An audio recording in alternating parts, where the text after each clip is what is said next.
Yours, Pennsylvania strikes again. J.J. Weatherholt, sparkling. It's a Little League grand slam for J.J. Weatherholt.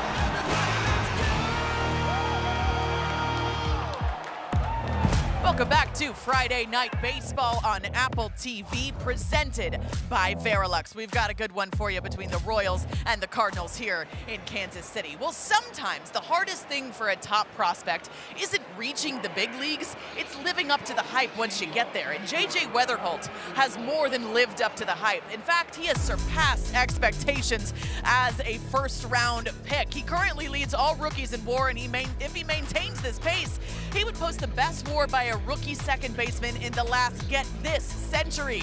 I spoke with Ollie Marmol before the game, and he said, listen, JJ has a great understanding of the game and what it takes. He said he is everything you could possibly want in a player. And if you need another reason to like JJ Weatherholt, other than what he does on the field, take a look at what he does off the field. Earlier this week, it was Teacher Appreciation Night at the park. He invited his 5th grade teacher to throw out the first pitch, citing what an influence she was in his life. And in fact, she was the first person that he told he wanted to be a Major League Baseball player when he grew up. So J.J. Weatherholt not only impresses on the field, but off the field. Around the corner, we will have your first look at lineups and first pitch from Kansas City between the Cardinals and the Royals on Apple TV.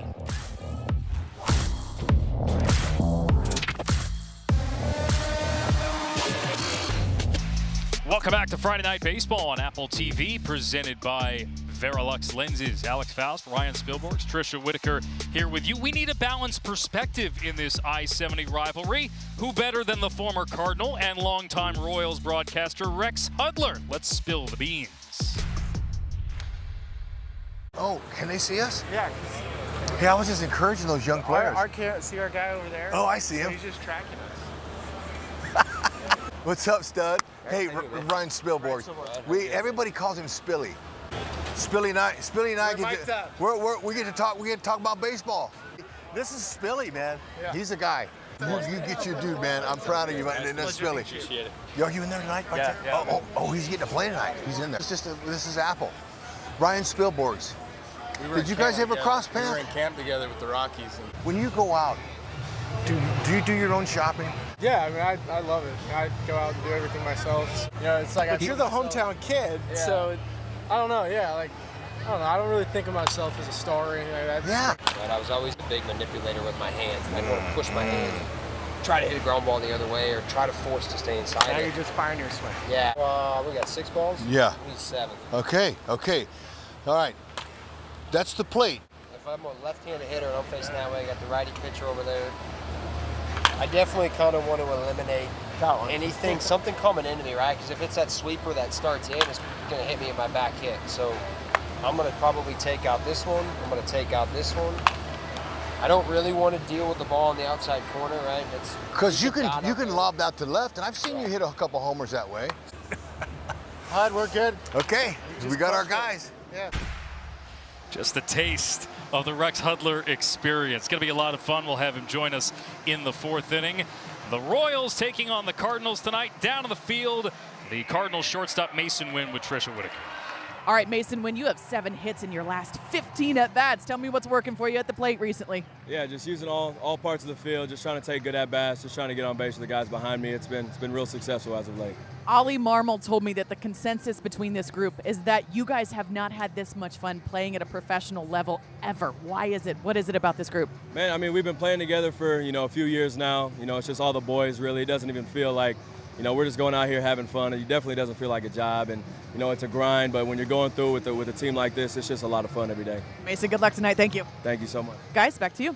All right, Trisha. Starting lineups are presented by BetMGM. The Cardinals featuring Ivan Herrera, a .448 on-base percentage on the road this year. That leads all of Major League Baseball.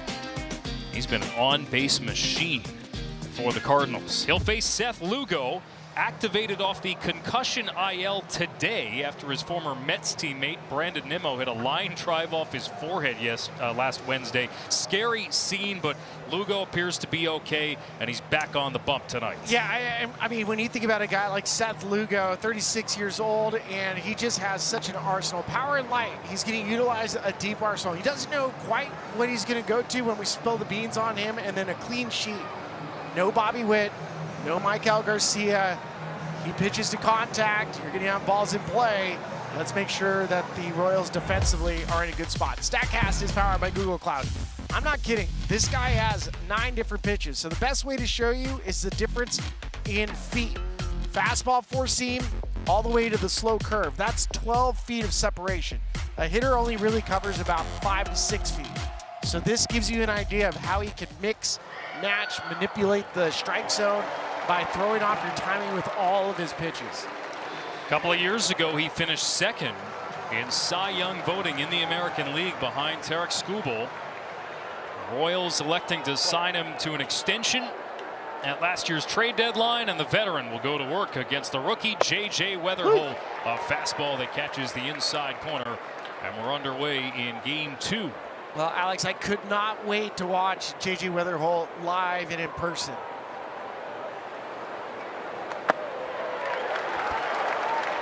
And the thing that stands out about him, and even with 2 strikes, I mean, he's a line-to-line hitter. You can go back to last night, first at bat, just hits the ball to left, gets in a hitter's count, drives the ball left center gap. For a young hitter to be able to do that, that is really difficult. Cardinals leadoff hitter from opening day onward, and one of the leading contenders for National League Rookie of the Year. Certainly the most notable, the 4 rookies in the starting line for St. Louis. And one of the best defenders in all of baseball, even though the hit tool is the one that's the highest grade from the scouts. 2 balls and 2 strikes as Lugo misses with a curveball. I mean, this at bat is an example. I mean, he's quickly down 2 strikes and he works it all the way back to full. Payoff. And Weatherholt with a bounding ball right side. Lugo off the mound, barely in the nick of time to cover. And they get the out. This is where if a pitcher is playing spectator, J.J. Weatherholt's on with the base hit. So Jack ranging to his right. We're used to seeing Vinny Pasquantino at first, so you have Jack at first. Throws on the run. Nice play to start it off. Caglione, who came up as a first baseman, but of course has spent most of his time in the majors in right field. Ball out. Herrera here. Top 5 in the National League in on base. 20 hit by pitches this year. Easily the most in the majors. And has a 15-game on-base streak entering today. He doesn't even wear an elbow pad or wrist guard. Ball.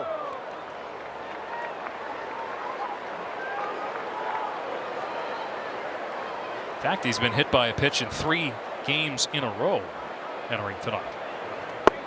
There's a strike on the inner half. His hit tool is real. He has an interesting setup when he starts. Wide open. Sinks into his back hip. But it just helps him load up, sees the baseball, and then he just fires his barrel. Yep. Right on cue. Let's see. Carter Jensen's going to challenge this. And that is indeed ball 4. Kansas City has 1 challenge remaining. And in the first inning, Kansas City burns a challenge. ABS challenge powered by T-Mobile. So with Herrera aboard, we'll look at the weather report presented by Ricola. You weren't singing with me there, Spilly. My voice is not able to hit the high note tonight. 84 muggy. It was beautiful earlier today. Mild and somewhat dry, and then clouds rolled in about 2 hours ago, and there is some weather in the region. Alec Burleson here at the plate. And Burleson cranks one to right. That's down for a hit and bounces all the way to the corner. Herrera will be held at third. Burleson with his 19th double of the year. And the Cardinals are set up second and third with one out. Oh, Burleson just rakes. Gets a little sweeping slider. It stays out over the middle, and you notice how he's almost open. He does hit line to line, so he could drive the ball opposite field, but when he gets one, he can turn and burn. He lets it fly.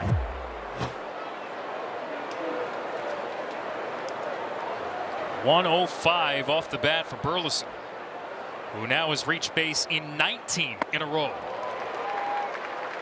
Traffic already for Lugo, who has struggled in the first inning this season. An ERA approaching 6. Well, that makes sense when you have that many pitches trying to figure out where you want to go. Whoa. Infield in here for Jordan Walker, who leads the National League and runs batted in.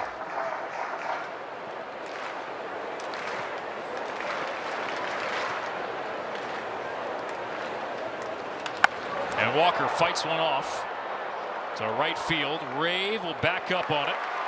Herrera tags from third, and he'll come in to score. Sac fly for Walker, and St. Louis has a 1-0 lead. That's such a fun way to watch this Cardinals team. It started with the walk, then you have the double from Burleson, and then Jordan Walker just knows all he's trying to do is put a ball in the air. That's it. Gets the curveball up. He's not trying to hit this ball over the fence. Stays inside out. Quality team at bat.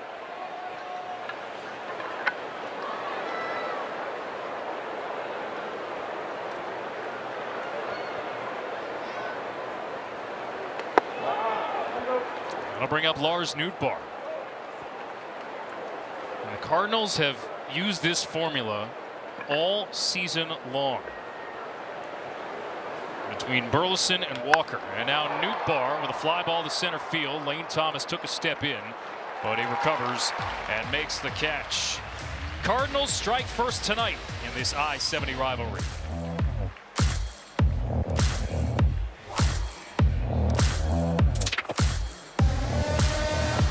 Royals get ready to bat. Starting lineups are presented by BetMGM. The Royals lineup notable for who is not here.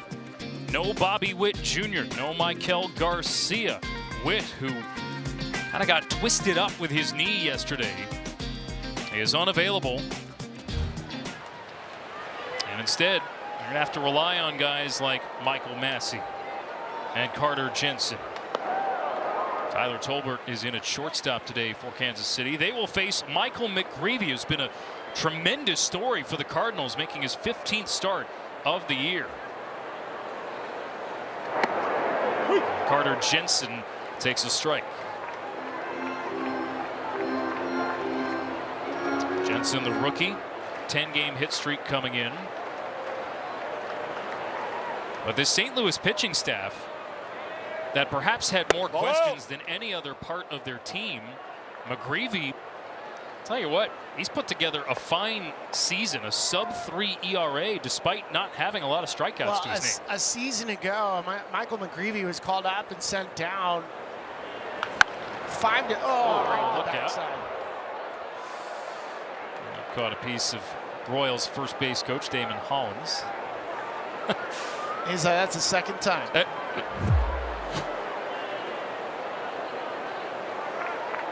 Trying to go Matrix. His body just doesn't move like it used to.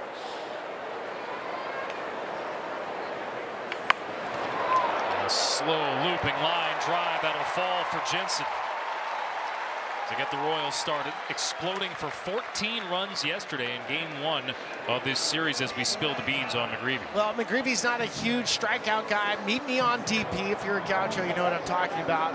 This St. Louis Cardinals defense, they lead Major League Baseball in double play, so he's looking for a double play right here. And then keep the change. The changeup is his put-away pitch, but everything that he throws starts with the changeup. He can add, subtract, has a little cut fastball that I like a lot. Leadoff man aboard for the Royals. 14 runs, 17 hits, both season highs yesterday, including 11 extra base hits. That was one shy of a franchise record. But their lineup looks a lot different without Witt. Lane Thomas batting second. Well, how about the week Lane had in Washington against his former club? Revenge. Former Cleveland Guardian signing here in Kansas City. One-time St. Louis Cardinal.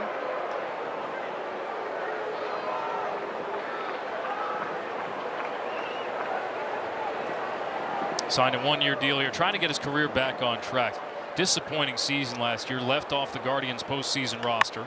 But Thomas, hard ground ball up the middle. There's Weatherholt, flip for one, on to first, a beautifully turned double play. And the kids continue to flash the leather. We asked for it. I mean, leading baseball in double plays, and what's interesting about this play from JJ, he's shaded up the middle, it's to his left, and anytime you're throwing off balance, you have to make a good solid throw. Check out this throw. That's not easy. And then Mason Wynn with the cannon. JJ Weatherholt. We're talking about Bobby Witt Jr. and what he brings to the Royals, and we know how elite he is defensively. Weatherholt has the second highest outs above average among all players, behind Witt.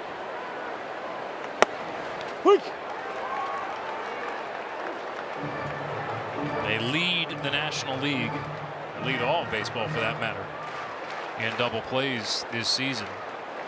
That's a super athletic up the middle with Mason and JJ.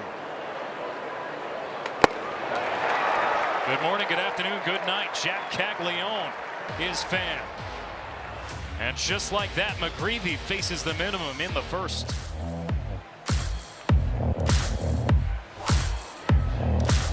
TV is presented by Essilor. Learn more about Verilux XR series and find your local Essilor expert at Essilor.com. And in part by Best Western Hotels and Resorts. Life's a trip. Make the most of it at bestwestern.com. Alex Faust, Ryan Spilborghs, Trisha Whitaker here with you. 1-0 Cardinals. Manufacturing a run in the first. Their usual tandem.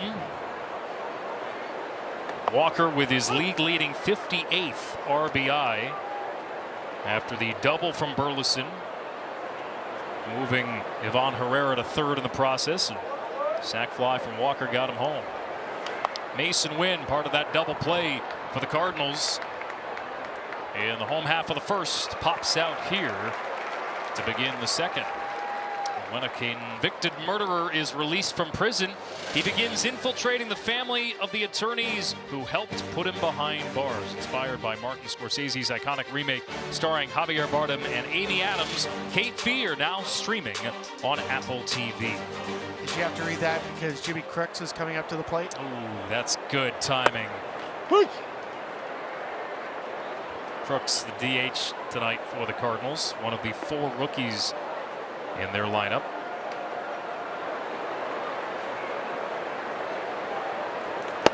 He is impressed behind the plate as well. On Monday, Dustin May threw a complete game shutout. And one of the things that the Cardinals were talking about after the game was how little May shook off the signs from Crooks. He feels like he's earned a lot of trust from the pitching staff this year, and combine that with Herrera, they've got quite the catching tandem. In fact, they've got 3 catchers that they feel pretty good about. Yeah, in St. Louis. Well, and that's the thing. I mean, for the last couple of years with the Cardinals, is basically a station-to-station team. They had a lot of first basemen and catchers. They're much better base running wise. I mean, we see a little bit more athleticism with some of the guys on this current roster. 3-2. They continue to display that relentless spirit that Ollie Marmol was talking about all the way back in spring training. Fly ball here from Crooks to left center. Thomas is underneath it for the second out. And that'll bring up Blaze Jordan. who just recently made his Major League debut. Saturday, his first big league homer. He's been hitting homers basically his whole life. I mean, you go back to when this kid was 11 years old. He went viral with his ability to just drop bombs. Ball in. Some guys are just natural home run hitters. Yeah, a 500-foot homer at age 13. Are you crazy? There's Caglione fielding his position well again. And a 1-2-3 second for Lugo.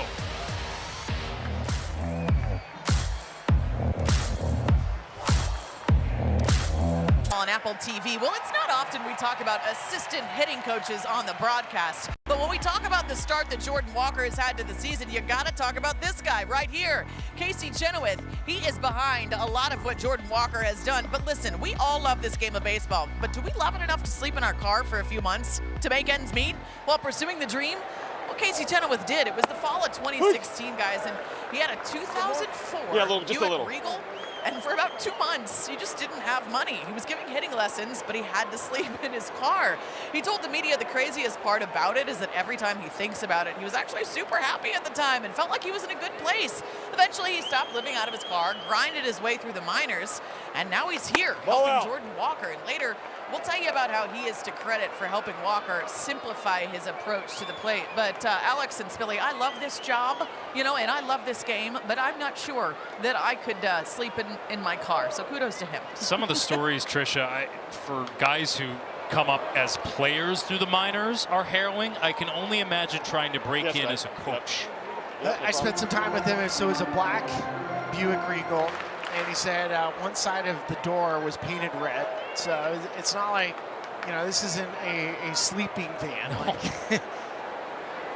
it's not like a surfer van in California or something. No, it's not. But he also took it, you know, like we see people that sleep in their car to chase waves. You know, surfers do this. Or, you know, the starving artist, somebody trying to become an actor or something like that. You just do what you have to do until you get the opportunity. That's an amazing story. And beyond that, like, he went on to tell me, I was like, what else did you learn? He's like, what I really wanted to learn was Spanish. He said the thing that was harder for me was, versus sleeping in my car, was learning how to speak Spanish, because he wanted that ability to communicate.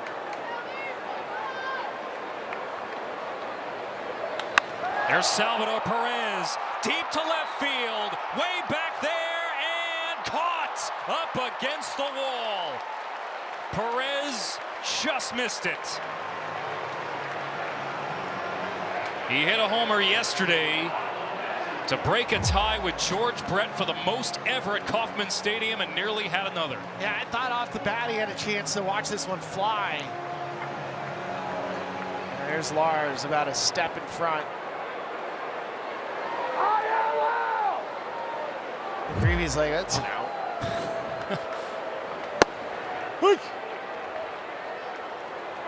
Strike one to Michael Massey.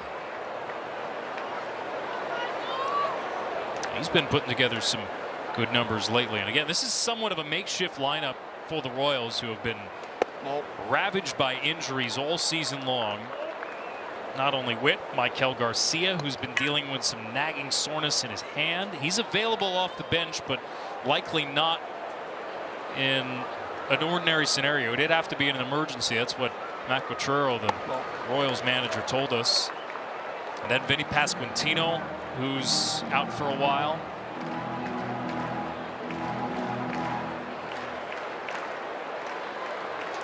Never mind the starting pitchers they've been without. Ground ball right side from Massey. 2 gone. Tricia? Yeah, guys, you were talking about some of the injuries they're dealing with. Of course, we found out that Bobby Witt Jr. has a grade 1 MCL sprain after he left the game yesterday. But Matt Quatraro told us before the game, he said, actually, that's best case scenario. He said, we're going to give him a couple days off, reconvene Sunday, and see how he feels. So, guys, they kind of feel like they dodged a little bit of a bullet with Bobby Witt Jr. You know, he's been dealing, Trisha, with a little bit of knee stuff on and off. He left the game earlier this month. Yesterday was a different situation where he kind of just took an awkward step and twisted it a bit. There are the notable injuries for the Royals. There are a lot of them. And in the case of the Royals, I mean, Bobby Witt Jr. is the best all-around baseball player in the major leagues. Right, it's really not even up for debate.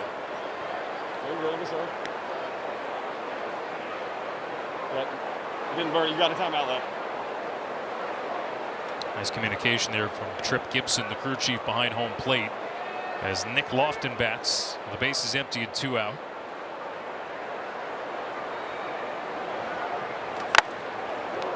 This is what happened to Witt yesterday when he had to leave the game in the 4th inning. Yeah, it looked innocent, right? Kind of spins on the backhand, comes over his right knee, and then you see immediately he starts grabbing at it. He had been on a heater too this week. He had gone 2 for 4 Monday, 3 for 4 Wednesday, 2 for 2 yesterday before leaving. Yep. Leads baseball in steals. I mean, he's must-watch TV. When he's on the field, you can't keep your eyes off him. It's the plays he makes defensively, how he runs the bases. Anytime there's an errant throw, he's moving up. Lofton strikes out. Second K for McGreevy. 1-0 Cardinals.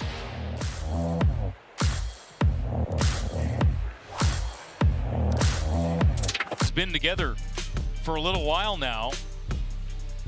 Think about this team a couple years ago, triple-digit losses. Salvador Perez has, of course, been a mainstay, but they've built around guys like Witt, Pasquantino, and yet last year, disappointing season. They thought, okay, we're going to improve, we're going to tweak a bit of the roster, and talked about it earlier, Spilly. The expectations were that this team would compete for a division title this year. Yes.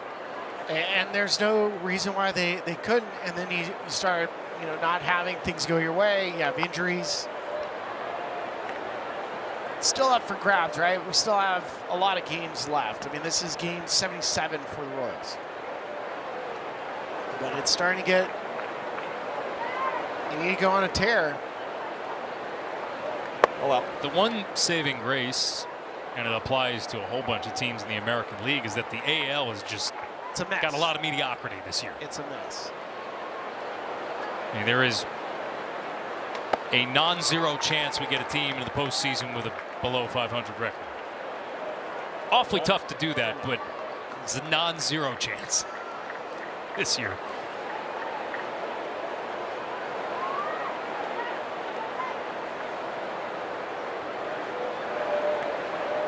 Nathan Church, 9-hole hitter. Good.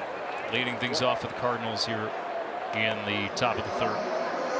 Well, for Seth Lugo, one of the things that I wanted to see was how is he going to react after throwing a pitch? Is he going to recoil? I mean, the line drive he took from Brandon Nimmo was really scary.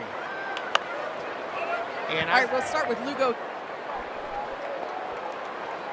And I've had some teammates where that's happened, and you'll see the reaction. Maybe they're not in the strike zone as much, or when they throw a pitch, they recoil.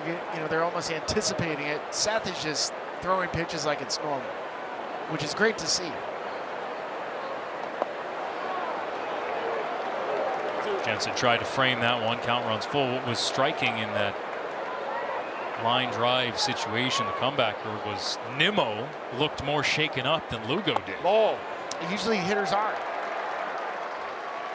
Well, after Jensen Burnley early challenge, that's ball 4, no challenge this time. And a couple moments ago, Tricia caught up with Matt Quatrero. Our manager interview is presented by Sage. All right, we'll start with Lugo. He was working around some early traffic. What are you seeing from him? He looks good. He looks comfortable. It was a little anxious to see him get back out there after the last one. But he's throwing the ball with conviction, and his stuff looks good. Salvador Perez yesterday surpassed George Brett. Today, nearly another home run. How cool was it to see him chase that record and reach that milestone yesterday? Anytime you pass George Brett in anything, especially in this organization, it's really special. Sally's a legend. He's a future Hall of Famer, and we're really lucky to be able to see him do what he does out here. We appreciate the time. Thank you. Guys? All right, Tricia, looked like Carter Jensen got crossed up there. And this ball goes to the backstop. Yeah, he just ends up whiffing on it, and the pitch might have been in the strike zone. It was called a strike. But Nathan Church moves up 90 feet. Well,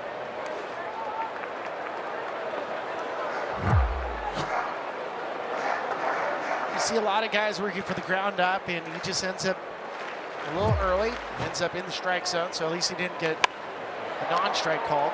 Weatherholt towards the gap. Running catch made by Isaac Collins in left.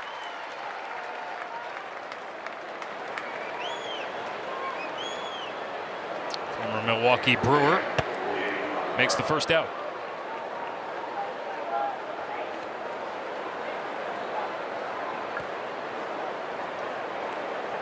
St. Louis Cardinals retired in order in the second. That was the first time in this series that they did not have a base runner in an inning. And yet they took it on the chin in game one yesterday, 14-6. That's also something that this group is so good. Heard it from Ollie Marmol. I went and talked to the radio broadcast booth. John Rooney, legend. Said in all of his years, he was like, this team, it doesn't matter what they did yesterday, they're here to play. They just go head down and play.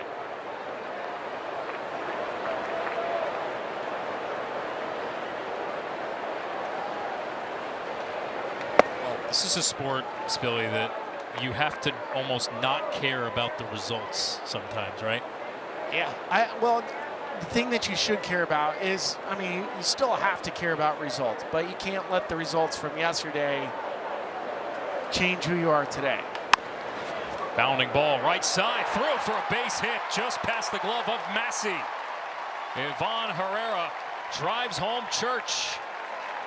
2-0 St. Louis. Well, the Cardinals took advantage of the walk, the pass ball, and then a ball with eyes. The inside-out swing, big hop, kind of catches a little more speed as soon as it hits the dirt, and Massey, as much as he's trying to range over there, out of his reach.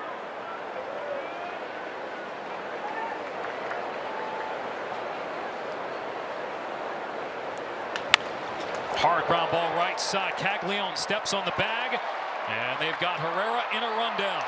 It'll be a double play to end the inning. But the Cardinals tack on one more, manufacturing another run. A walk, a pass ball, and an RBI single from Herrera. But no more after that, as the Royals get a double play. Tonight's odds, courtesy of BetMGM, the odds to win National League Manager of the Year. Walt Weiss, the favorite in Atlanta. But Ollie Marmol, what a turnaround. Last year, this Cardinals team, it just felt like they were in a malaise. And obviously there was a changing of the guard in the front office with John Mozeliak stepping away and Chaim Bloom stepping in. And immediately he made some serious changes. But this team has responded, and the vibe around it, Spilly, it's like a weight has been lifted off everybody's shoulders. Well, that's what happens when you have young players enjoying playing baseball. And that's not to say that the veteran, guys that they had on the team last year didn't enjoy playing baseball, but it decouples the organization from players that were going to take spots. Nolan Arenado was going to play third. Wilson Contreras was going to play first. And you had guys that were blocked by those players. And now you have a much more versatile, younger roster where you can option guys up and down based on performance. Hot shot off the glove of Burleson. At first, John Rave is going to dig for two, and he'll get the second. A rocket up the first base side, and the leadoff man is aboard for Kansas City. And for Rave, this has been a really nice week for him. He comes up after after Vinny Pasquantino went on the IL. Homers in his first game back. Last year, hit below 200 in about 155 at-bats. So he's taking full advantage of the opportunity right now. It's a double. 105 off the bat.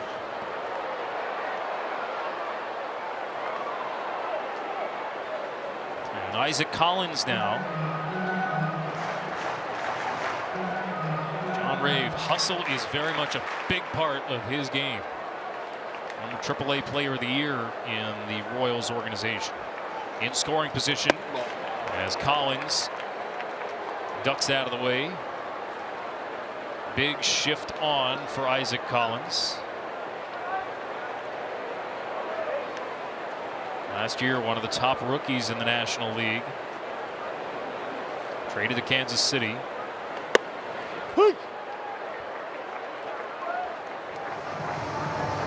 His story is great too. He's a former Rocky. He was Rule 5 by the Brewers. Got the opportunity, ran with it. Makes home now in Colorado.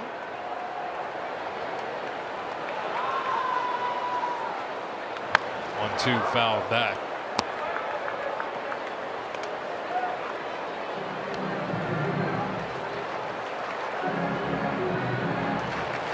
You always love these stories when a player from one organization gets a chance somewhere else. It's almost like you get a new lease.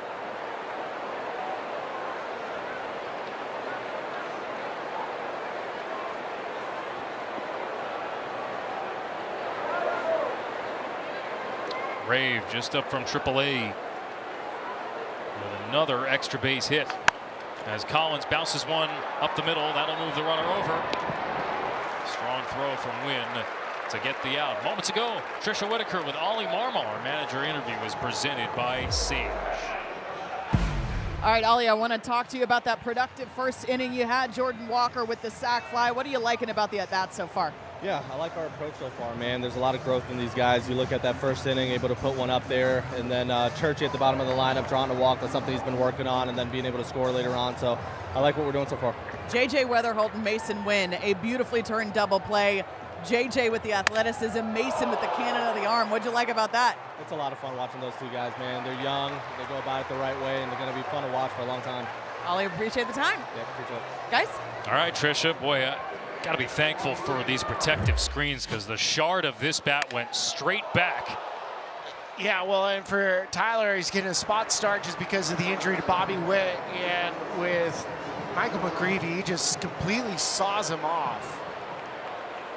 His two-seam fastball in. Ground out for Tyler Tolbert. Kansas City, this has been one of their big issues, is clutch hitting has been spotty at best. But in the month of June, a big turnaround. And last night, they went 7 for 19 with runners in scoring position. Can they keep that up here tonight? With Rave 90 feet away and the lineup turning over to Jensen.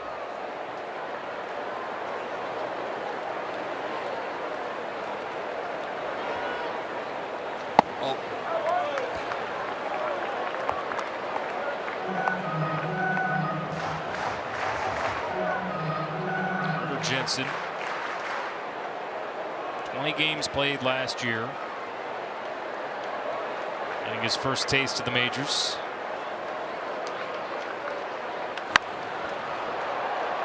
So we reach the seats. 2025 George Brett Award winner, given to Kansas City's best minor league hitter each season. And a Kansas City native.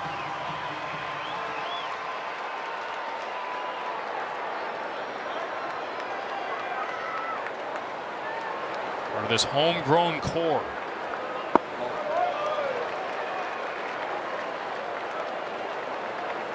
There's George Brett.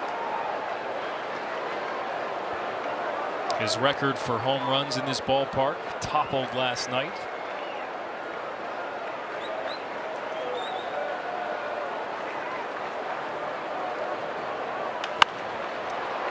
Foul, left side.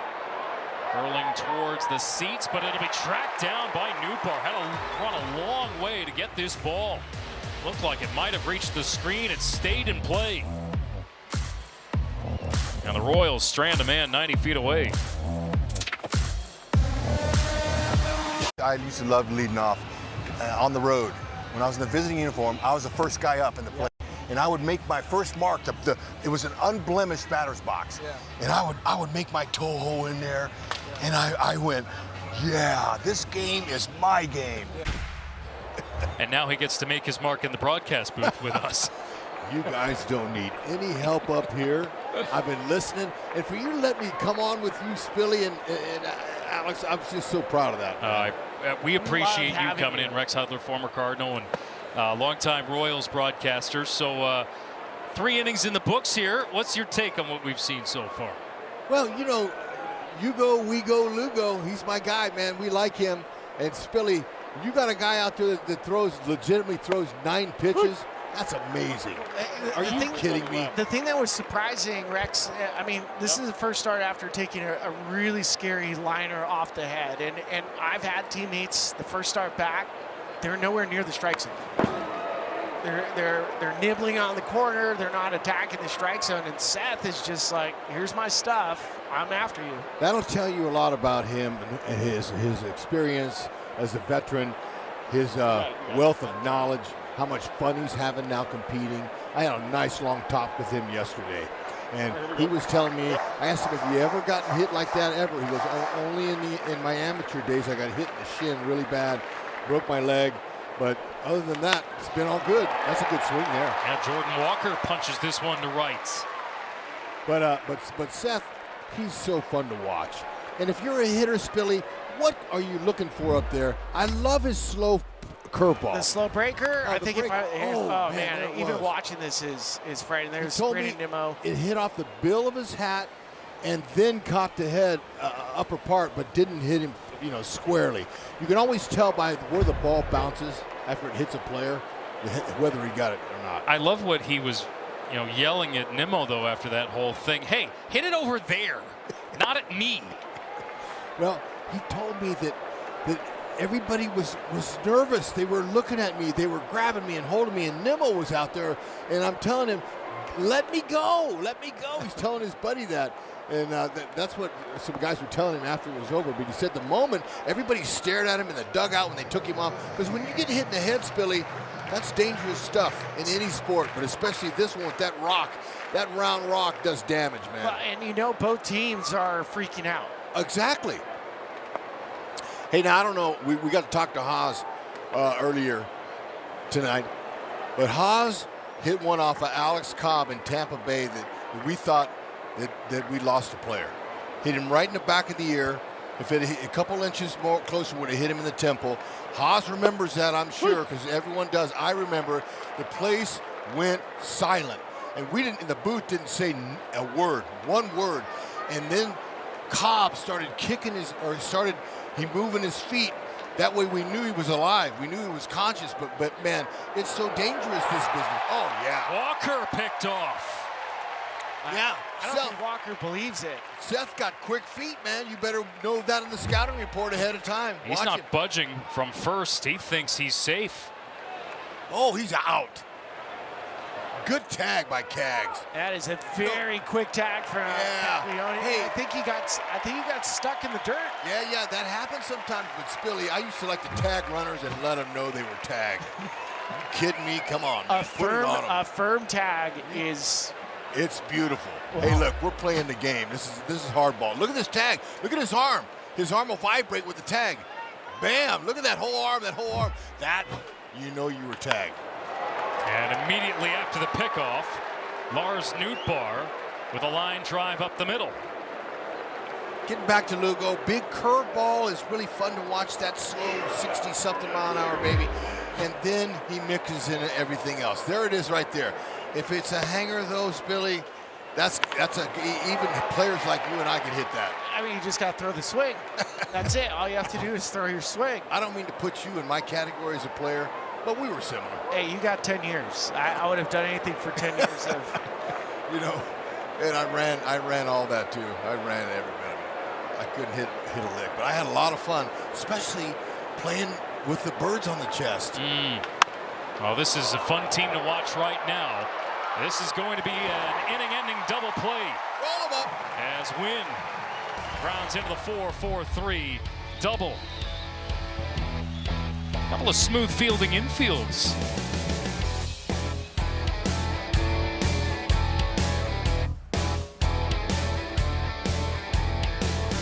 Oh, hey, we came to see you. I'm supposed to find you. Yeah, well, we're right. Dude, we're not running from you. Okay, guy, you're facing a righty. Big situation. You're facing, he's got a sweeper, he's got a hard heater, he's gonna come in. Give us your thought process on how you eliminate the corners. I definitely kind of want to eliminate anything, something coming into me, right? Because if it's that sweeper that starts in, it's going to hit me in my back hip. So I'm going to probably take out this one. I'm going to take out this one. I don't really want to deal with the ball in the outside corner, right? Because you can lob that to the left, and I've seen you hit a couple homers that way. How great is that? The best place to learn baseball is around the cage. Always. That or in the dugout, talking shop. Which is why I love that you brought that up with Massey. Was he showed you a simple thing: 7 baseballs, the length of the plate. Yeah, 17 inches. To give yourself an idea of when you're facing a certain guy, it's an optical, it's a visual for a player. Like, hey, I'm gonna have to cover these 4 pitches in. Ideally, these 3 pitches in the middle. Yeah, it's great. I thought it was brilliant. We heard that earlier this season. He explained that to Joe Goldberg, our sideline reporter. And I just thought it was magnificent. He's a real thinking guy. A lot of players aren't thinkers, but he is. He's sharp. He's a good defender. This kid has a chance for a nice career. Massey, who turned that double play in the top half of the inning. He's a guy who's bounced between AAA and the majors. Injuries have been a part of that story, no doubt. But trying to make this stint stick. Lane Thomas leading things off for the Royals in the 4th. They've only had 2 base runners against Michael McGreevy. Well, McGreevy's very similar to Seth Lugo. He's got 6 pitches, mixes and matches. He's got the slower off-speed pitch, a really good changeup. Guys like this, it's hard to eliminate all 7 baseballs. It is. So then, once you see him, you know, you got a better idea. Then you go back to the dugout and tell the rest of the guys. But look, that's a hanger up there. Now Lane Thomas taking full advantage, and this will get all the way to the left field wall. A leadoff double for Thomas. And for the 2nd straight inning, it's a leadoff extra base hit for the Royals. Billy, does he need to wipe the slobber off of his mouth? All right, take us through. All right, so you know you're going to get an off-speed pitch.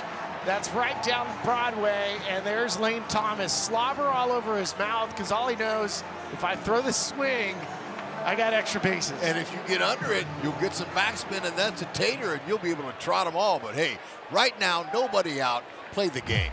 Move him over, get him in course. This guy hitting right here, you can't exactly ask him to hit a little doinker somewhere. All right, but you'd like to move the runner to third base. Play the game of baseball. Move him over, get him in less than 2. This is a situation here the Royals have gotten better this month with. You guys were talking about that, but before that, they had forgotten about a fundamental baseball. They were able to move over the leadoff runner in the 3rd. Just couldn't get him home. Is where McGreevy is everything's gonna be away. This might be a fastball up and in, trying to tie him up, or go back to the changeup and see if you can get him to wave at it. I mean, ideally, you're looking for a pitch that prevents a guy from hooking one over. Yeah, and they know the situation too. So that's the thing. He'll be trying to get him away, but they make mistakes, Billy. That half-inch mistake. That'll get through. Thomas being waved around. There you go. And the Royals are on the board. RBI single for Jack Caglione. All you needed is to get me in the booth, man. I'm telling you, we're going to score some runs. Captain coming in.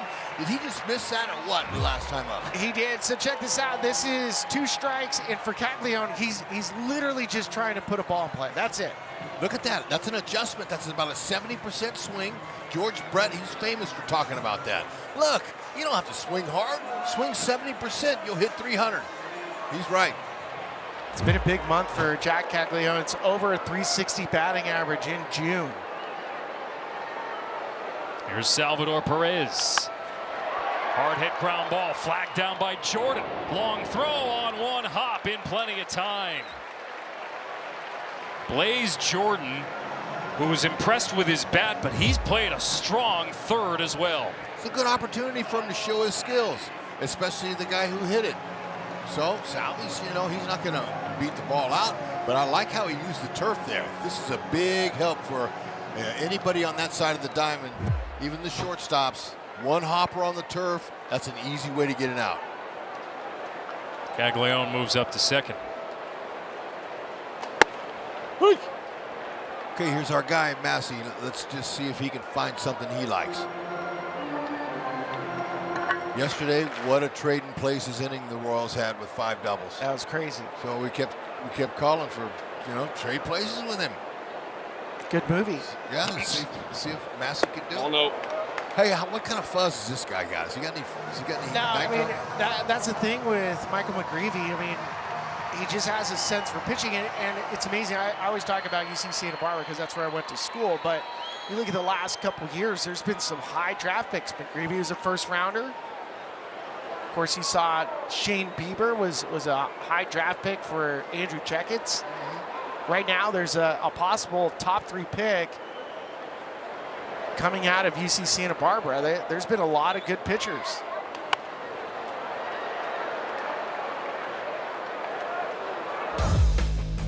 So here's what we're talking about. The change in pitch velocity. So it's 6 different pitches. Fastball, 4 seams, not going to overpower you. It's at 91. But with the curveball, that's 8 feet of separation. And the difference in velocity is huge. Yeah, no doubt about it. Oh, yeah. Up the middle, base hits. Royals looking to tie this game, and they will with this ball bouncing off the mound. That'll give an extra 90 feet to Michael Massey. An RBI single, and he gets to second with the ball bouncing around. Tie game. We had 2 back-to-back at-bats with a 2-strike approach. We love that. I'm telling you, that's how you knock runs in. Look at Massey. Both similar pitches. They were down in the zone. Caglione, same thing, 70% of a swing. Massey coming in. The Royals offense is starting to get that. They're starting to look at that help right there with the bounce off the back of the spike cleaner. Boy, you'll take that. And Massey being heads up, the Royals, their signature in the past has been base stealing and moving guys. This is nice. Watch this read. Yeah, I can do that. Stay aggressive. Don't lose that. That's going to win you some games. You're right. Well, just like that, this Royals-Cardinals game is tied up. I always feel bad for center fielders when you get an error, when it hits the mound and it shoots off. Yeah, that's tough. You feel for them. Come on. Yeah. Look, that's not an error. Official score, there should be a place in there where they say, oops. Yeah. That's just an oops. He did miss the cutoff, man. It was, it was going right to home. Hang with them. So the game is now tied. Because that kid, the kid Church, this is the first time I've had a chance to see him play. They said he's brilliant out there. Yeah. He can flat go get him. One of 5 Cardinals to make a Major League debut last season, Nathan Church. You talk about the way that the Cardinals have drafted. They have so many guys that have come up through their system. Weatherholt, Burleson, Walker, Nootbaar, Wynn, Crooks, and then you get the pitching staff as well. McGreevy, one of those draft picks. Off the hands, foul. As Nick Lofton checks his bat to see if it's still in one piece. Honey, give me a sense, because I haven't seen a lot of games here. We know one of the big changes at Kauffman was bringing the fences in. Have you noticed a difference? No, there was a lot of talk of that, when it happened. A lot of talk, asking pitchers, asking hitters, present day, past day, everybody what they thought. And the season's come on here, and really, there's been no talk about it. It hasn't affected anybody. I mean, Kyle Isbell, who's out with an injury now, he had plantar fasciitis in his foot. That's terrible. Anyway, he's on his way to a Gold Glove. He said that but they lowered the fences. It's allowed him a chance to rob some homers, and that's something we'd never seen here. But we haven't really seen a robbery here. We'd like to see it, especially if a Cardinal hits it. Take a look at the changes in the dimensions here at Kauffman Stadium. Last year, the Royals averaged just over 3.5 runs per game, worst in the majors. Moved the fences in, lowered them a little bit, Left field and right field each moved in by 9 to 10 feet. Deep center remains 410. Over the last 5 years, the K had the 3rd fewest homers of any full-time stadium in Major League Baseball. It's been that way for a while, not hitter-friendly. Fly ball here to center. Church comes in, makes the catch. Massey tags and stays put at second. Well, I always look at some of these numbers, and part of it too is personnel. I mean, you know this. This Royals team was not built to bang. They were built to play great defense, run the bases well, ball and play. I mean, you think of PNC Ballpark with Pittsburgh, the Pirates. They added personnel this offseason with the Ryan O'Hearn, Brandon Lau, guys that can hit the ball over the fence, and you see a spike. Ball. I wonder too, with the way that the Royals have played this year, whether there will be an eventual change, because the numbers are not, like you said, not a spike by any means. And remember when they changed the dimensions in Toronto, there was no change, if not a worse output the first year there, and then all of a sudden they just figured out how to hit a little bit better, and numbers skyrocketed. That's what it is. It's at bats. It's how you swing the bat. It's your pitch selection, all that. It's your hitters. The hitters have to put the display on. You good? Rave, good opportunity for Rave. You know, the kids. He's the last few years has been a borderline AAA big leaguer. What am I? Figure that out. I mean, I was on that bandwagon for a couple years myself until you've had enough of that. And when you get to toe your slab in there and you get your grip in there, you got to go off. You got to hit a gapper. Royals with a go-ahead run in scoring position. Take him deep, just like he did his first at-bat when he came back in a couple games ago. You know, Rave's got a little pop. He's got some pop, a little straightaway. He's got some pull power. But this young man's a really nice defender with a good arm. But this is his time now. And that's what you tell yourself when you're competing out there. Change up, that's hard. That's hard to pull off. I mean, pulls off on that. Not much you can do. Let's see what his 2-strike approach is here now, Spilly. There's that changeup, 3-1 changeup. That's the pitch he can go right back to. So, now if you're smart, he's choked up some. Look, he's got about an inch choke up. That's good. He handles the bat better. Now put the 70% swing on him. Yeah, fighting. Battle. That's all you do. You battle now. You don't overswing because you don't want to swing for the homer, but you're not that kind of hitter. Just knock in that run. Keep the rally going. And it's been nice to see them get on the board here in this inning. Royals 2 for 6 with runners in scoring position tonight. Payoff. Ball out. Ball 4. McGreevy misfires. And Rave reaches for the second time. And to your point, I mean, like 3-1 count, swing through a changeup, battle, work a walk. Great at bat. It's very nice. Saw some pitches. You know, our guys got started in early June on a 3-city trip because they were taking walks. And Pasquantino had been scuffling the first 2 months of the season. He got 4 or 5 walks, and I told my partner, I said, man, he's gonna wake up. Here he comes. He's seeing pitches, and bam, here he goes. Now he's getting some base hits to the opposite field. That's also a key for a hitter. Right here, Collins wants to be able to find something good, and if it comes that first pitch, be ready for it. Don't you take one down the middle right here. 2 outs. You knock that run in. And on a humid night, 24 pitches for McGreevy. That's the 25th, right down the pipe. It's the one. Jump on him. You get in that batter's box, it's time to hit.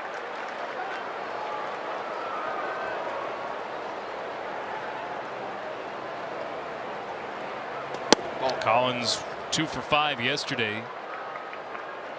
2 of the 17 hits for the Royals. Every single one of them reached base yesterday. 2 aboard and 2 out in a 4th inning where the Royals have tied the game.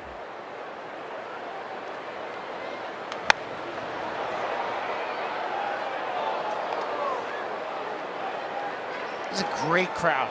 Beautiful tonight. I've been sitting in the back. I was back at the ballpark here earlier, first few innings, and I wasn't sure what the look was. And I get up here to the most beautiful view in the world at this ballpark at the K, and I was like, we're sold out nearly. That's beautiful. Of course, we got a great fireworks show here every Friday. Get down that line. Field, tailing, and down for a hit. Bring it home. Massey scores, Rave behind him. A 2-run double for Isaac Collins, and the Royals post 4 in the 4th to take the lead. All right, Spilly, I better leave now. I mean, let's give the Cardinals a chance. Time to get out of the booth. It's a high fastball away from Collins, and you were talking about, look, he took a first pitch fastball, he gets one late, it hits behind the baseball. You always want to see where your eyes are in relation to your barrel. Oh man, look, that's just really nice hitting. I like what the Royals are doing here. They're taking what he's given. Got a nice rally coming off one of their most productive baseball games all season last night. Don't leave it there. It's the 3rd time in this series. The Royals have scored 4 or more in a single inning. 14 runs last night. Another 4 here tonight. Tyler Tolbert, a 9-hole hitter. Okay, Spilly, look at those numbers for Tyler. A lot of zeros in there. Don't you dare believe that. This kid here, he's got a nice future ahead of him. He has multiple skills, infield skills, outfield skills, throws the ball well, and his biggest skill for the Royals, coming in late when the game's tied or you're down a run, he'll rip you off in a heartbeat. An excellent base stealer. He got a nice future. Now, you know, he's getting a chance because Bobby, baseball, you know, he's taking a chill pill for a few days. Hopefully that's all, and he gets back in the lineup here pretty soon. But this young player here is a great what-if player. What if Junior goes down? What if an outfielder goes down?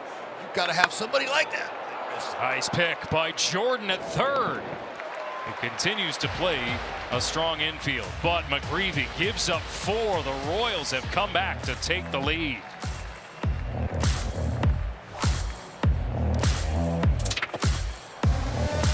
The Commissioner of Baseball and may not be reproduced or retransmitted in any form. The account descriptions of this game may not be disseminated without express written consent.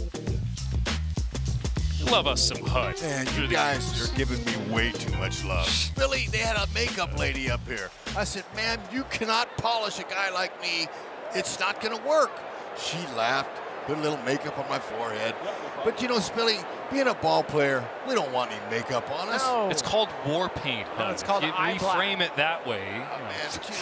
It's like eye black. It was so fun out there, Spilly. Look, I think we have the 2nd best job in the world up here teaching the game to the people. But there's anything better than playing baseball in the big leagues. There is nothing better. And I had to spend 10 years in the minors to get to majors. So, man, once I got here, I loved every day. I cherished every game. And then getting traded to the Cardinals from the Montreal Expos was quite an experience. Wound up with 3 years of the Cardinals. Dave Dombrowski. I kind of want to hear about your experience in St. Louis, and specifically like the Cardinal way, because you got to taste a bit of Whitey ball in its heyday. Willie McGee in center field, Vince Coleman in left.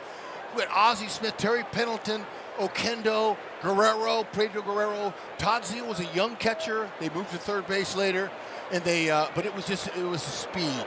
He traded for me because he liked my speed. Well, it's such a crazy thing when you think about what speed does to a defense, but what it also does to a pitcher. On the ground, left side, Tolbert able to retire Jordan. Yeah, you know, but the crowd, Spilly, the crowd there, 40,000 every night. Look at that. Look at that little chop knock. Oh, that wasn't me. That couldn't have been me either. Says Hudler on the back of the jersey. Well, you know, there's Jim Riggleman. I love Riggle. Riggy's was great, man. It was so fun. Spilly, though, let's get back to the crowd. I would hit a gapper, not very often, but whenever I hit the gap, I would be 10 feet from second base, and I would hear the roar of the crowd saying, is he going to third or not? You could hear the crowd. I'm not going to stop at second base. Why would you? No. So that might stay fair. Church, left side. That ball is down. And it is fair.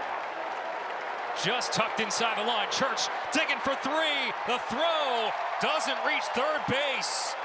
Nathan Church, a hustle triple. There you go. Just talking about that. Hey, the crowd's not quite like it was at Busch Stadium here, but hey, this is a good turnout for the Cardinals here at Kauffman. But still, you just can't stop it. It's so fun watching. He's watching it. Now watch this. He's going to kick it in gear. Get it in gear. Now he can see the play in front of him. That's so important. He sees it. He don't need a third base coach. He's going to get this dirty uniform dirty, and there's nothing better, Spilly, than having dirt on your uniform. That's the best. Especially big league dirt. Oh, man.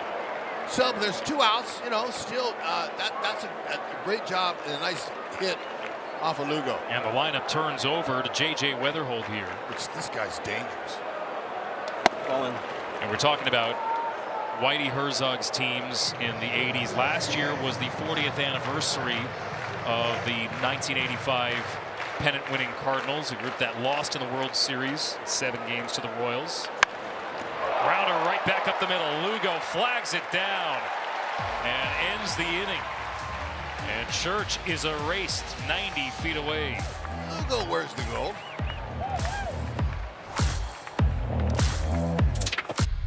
I played when I was super young, but I played like everything.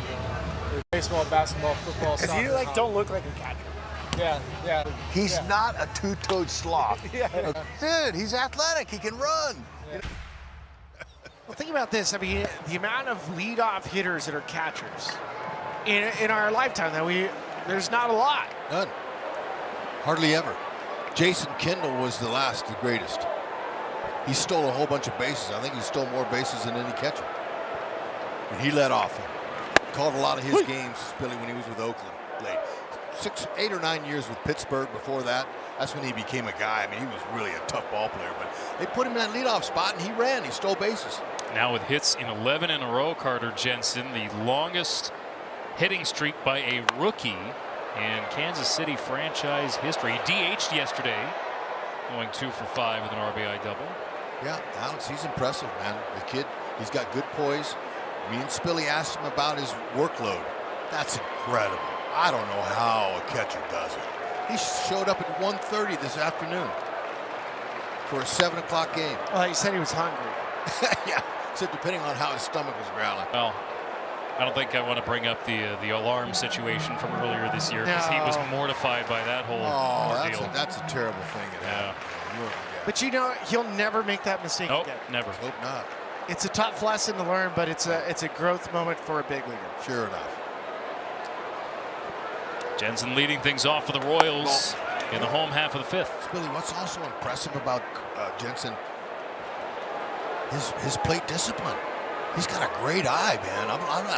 We noticed that last year. Very, very impressed. I mean, he'll take his walks. He's not afraid. You know, Royals have never been a walking team. They've always been a swinging team the 15 years I've been here. And they've had some success at that, too, putting the ball in play, pressuring defenses with their speed. And Matt Cotero, he wasn't getting a lot of production out of that one hole, and he said, hey, I'm going to make a move. Slow roller right at Weatherholt for the first out. Formula One heads to the Red Bull Ring in Austria after Lewis Hamilton earned his first victory as a member of Ferrari last week. Full coverage begins June 26th of the Austrian Grand Prix on Apple TV, the new U.S. home of Formula One. Alex Faust, Ryan Spilborghs. Guest Rex Hudler with us, who covers the Royals on a regular basis. Kansas City 31-45, 4th in the American League Central. Earlier this week, they fell to 15 games under 500. It was the first time since that 106-game season, 106th loss season 2023, just mystifying how this Royals team slipped from where the expectations were. And you cover this team on a daily basis. What needs to turn around for this group over the second half of the year? Coming into the season, starting pitching is always the main card. That's the main currency in baseball. You have to have starting pitching. We had that for the first time in a long time here. We weren't out shopping for a starting pitcher. We needed an outfielder. We needed a guy with some power. We had no production there last year, and they weren't able to quite get the guy they wanted. But Collins came on, Lane Thomas came on, and they just, the season started, and there was the bullpen. The first game of the year against the Atlanta Braves, we had a 2-run lead, and Estevez, who led the world in saves last year, gave up 3 runs in game 1, and all of a sudden, that was it. It went down from the opening day of the season. The mojo went down. So they had bullpen issues they've had all year. Guys can't hold a lead when they've had one. It's just been a very testy year for Matt Quintero, the skipper. It's been hard. And then Vinny and Salvi, I think there was a hangover from the WBC, all the excitement, all the great players the Royals turned into during that time. They carried their teams and everything. And then there was a letdown, and it was too bad. Really Chopper to third. Another nice play by Jordan.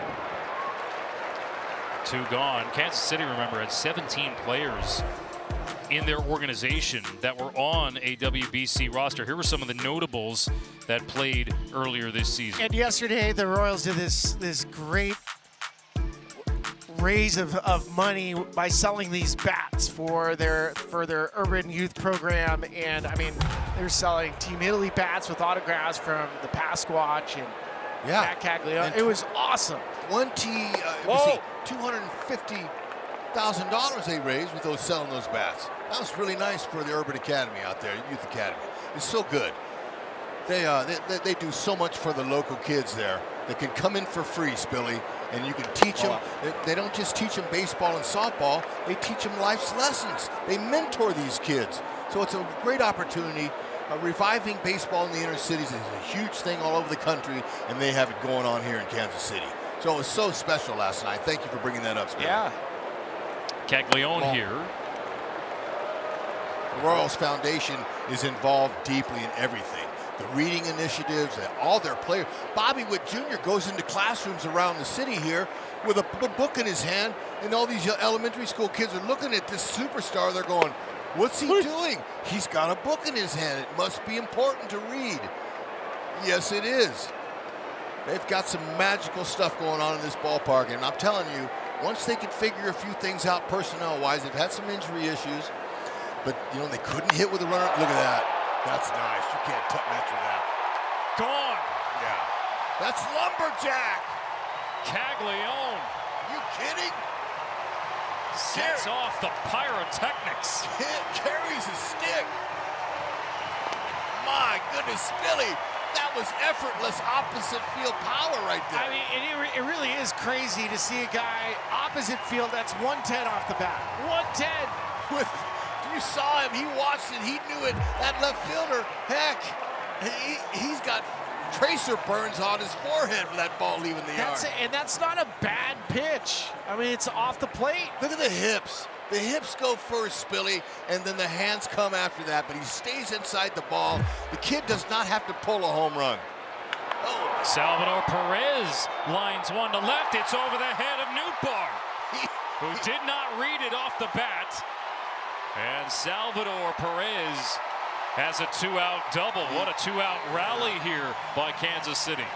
He gets underneath that. That's back-to-back homers. So that's the toughest ball to judge. Lars Nootbaar, I'll cut you some slack on that. That's a tough read, okay? But it didn't matter. Salvi hit it so hard he twisted him like a pretzel out there. Look at that. He didn't know what to do, and Salvi will take the double. 111 off the bat.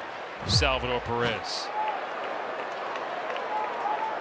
Eighth double of the year. Spilly, that ball hit right at you over your head in an outfield. That's a tough ball. It's the hardest baseball to make a play on. Yeah, I mean, it will turn you into a pretzel. Yeah, it makes you look awful. And you know what? That's why I'm gonna give you a pass, Lars, because me and Spilly been there. We understand that. Massey now. Kansas City lost 2 out of 3 to St. Louis when they first met in May, and now the Royals looking to take this series after winning game 1 last night in blowout fashion. Coming back from down 2-0 in this game with 4 in the 4th. Solo homer from Caglione here in the 5th, and still threatening. McGreevy was cruising. And then that fourth inning, you just had a whole string of quality at-bats. Absolutely. Like we talked about, staying inside of the ball, like last night's rallies. They use the whole field, and hitting becomes contagious. We've seen it, Billy, all the time. This is working now for this team. Battle in the inning. But a pleasure as always, Hud. Thanks so much for joining us here You guys tonight. are great. Smelly, great to be here with you. Hey, thank you so much, man. You're the best. We're so excited about the future. And let's keep having fun at the Grand Game. It don't get no better, fellas. Friday Night Baseball on Apple TV. We are out here at the beautiful fountains for our scenic shot of the night. We love doing this at ballparks all around the country. Fun fact, these fountains are the largest privately funded fountains in the world. All right, let's talk a little Cardinals baseball. Earlier in the game, I told you about Cardinals assistant hitting coach Casey Chenoweth and his influence on Jordan Walker. And Walker's dominance certainly seems to parallel when Chenoweth was promoted to the big leagues. The Cardinals hitting staff wanted to simplify Walker's plate approach. Chenoweth told the media it was about going back to his natural movement patterns. He said, we even looked back at video from high school for Walker. He said he had very simple movement, direct to the plate and right through the big part of the field. And guys, that seems to be one of the things that's made a big difference for Walker this year, and certainly having the guy he's familiar with in Chenoweth up in the big leagues, who he worked with directly in the minors, and who has helped him immensely in this 2026 start, guys. Yeah, Tricia, the story of Chenoweth, as you told earlier about his journey to become a major league coach, is pretty incredible. And he seems to have really connected with a bunch of these guys with the Cardinals. I was chatting with Ollie Marmol about Chenoweth's impact. It stems from the fact that he listens. That's what Marmol told me earlier this week. A lot of coaches, he said, will wait for a player in a conversation to be done talking and then give input. So Herrera fights this off the hands, and it'll drop foul. Chenoweth, Marmol told me, is essentially the best listener he's been around, and being able to connect with these guys. And that hitting staff that you have, Brant Brown has been around the game for a long time, so you have this perfect combination. Brant has a different coaching message than Casey does. Ball inside. Herrera works another walk, his second of the night, 45th of the season. And the leadoff man is aboard for the Cardinals here in the 6th.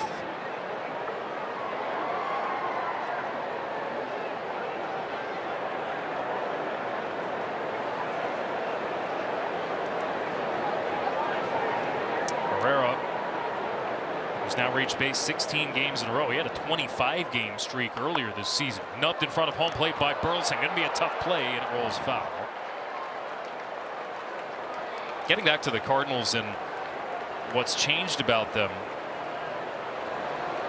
the hitting meetings led by Brown have been, as Marmol told us, as collaborative as he's seen. Every player stands up in those meetings, he told us, and has a voice and says, okay, here's how I'm going to approach this situation. Well, everybody's different too. I mean, if I'm facing a guy like Seth Lugo, I'm probably saying, hey, I'm eliminating the inside portion of the plate. I'm sitting middle. I'm not afraid to get jammed. I'm not looking to do damage against this guy. And I'm going to lay off certain pitches early in counts. And then somebody else, like a guy like Burleson, might say, hey, I'm looking middle in. All of his pitches are off speed. They're going to come into me, so I'm looking middle in. I might even sit soft. And you have this dialogue up and down the lineup. This is my approach based on me. Because there was times like a hitting coach would say, all right, Seth Lugo, 9 pitches, commands both sides of the plate, stay off the cutter, look for the curveball here. Well, that might not work for everybody. Ball. It seems to be that collaborative nature has really taken hold across this roster, this young group. Burleson pops this one foul, And will reach the netting.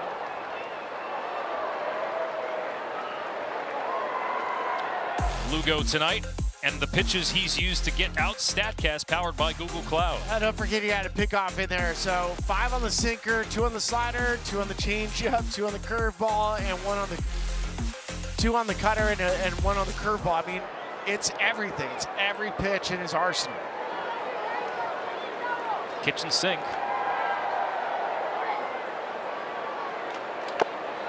And it's foul tip by Burleson to stay alive.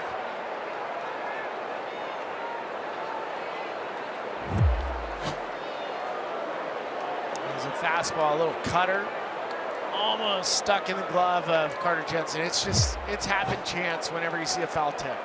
Like, there's no skill set for it.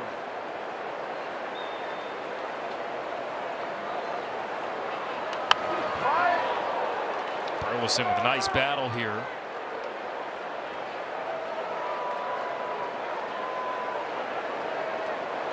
I love talking to Alec about his wife. She was a longtime sheriff in North Carolina. And he said, I don't like her driving. She drives too fast for me. Another payoff, and Burleson grounds one right side. Massey to his left, to second for 1. The turn not in time. That's still a long way to go for Massey to get the lead runner for the first out of the inning. Jordan Walker coming to the plate. What's he worked on? All right, so there's the video of him 2019 high school. Notice he was a little bit wider.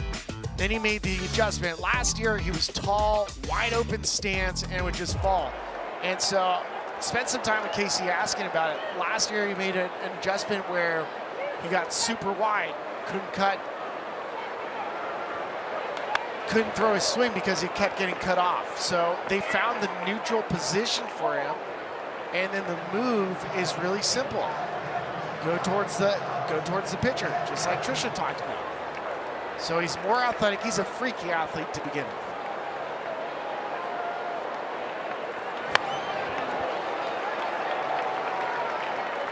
Walker is getting some love for All-Star voting. Not a household name yet, but right now 6th among National League outfielders, Phase 1 voting. Remember when he came up with the Cardinals, he was the youngest player to make his debut for the team since Rick Ankiel in 1999, and the first 20-year-old position player in a century to appear for the Cardinals on an opening day. Walker taps this one in front of home plate. Lugo off the mound to field. He's a Gold Glove pitcher, and he fields his position really well. Makes the toss to first to retire Walker. Yeah, he completely gets in the kitchen to Walker. By the way, that All-Star voting, looking at it, that kind of drives me crazy. Sometimes it's just based on market size on some of these players getting votes. Like, there's no reason Teoscar Hernandez should be ahead of Jordan Walker. But it's the Dodgers, and there's stuff in the ballot over there. I liked, Spilly, when you could come to the ballpark and they'd hand you a ballot. I remember going to games as a kid and getting to fill out one of those and actually like, okay, who's really good? And, you know, you have to be at the game instead of just clicking a mouse on a computer or tapping your phone. But you're always going to vote for your hometown players. I get it. Just don't need the ballot boxes to be stuffed that much. I would be perfectly okay, and I get why we have fan participation. I would be perfectly okay if you got rid of the fan vote. Maybe that's extreme. Yeah, it's very. Nootbaar pops it up. Shallow center. Thomas coming all the way in to make the catch. And the Cardinals strand the runner.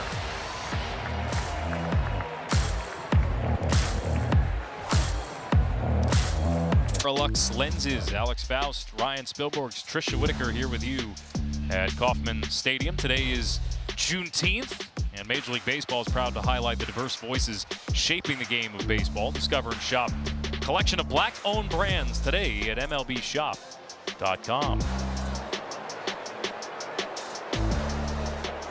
Bottom 6 in Kansas City.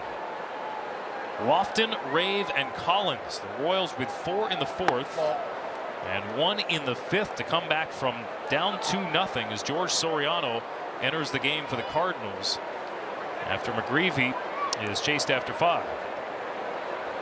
For Soriano, just looking at some of the changes in pitch usage from last year, this year, Cardinals raised up his arm angle. They've also asked him to throw his four seam a little bit more, slider more, and the changeup. So those three pitches have worked really well.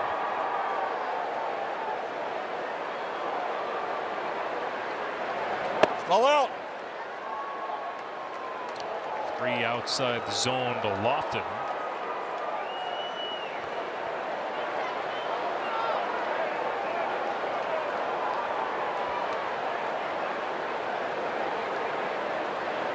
Last pitch on Sunday.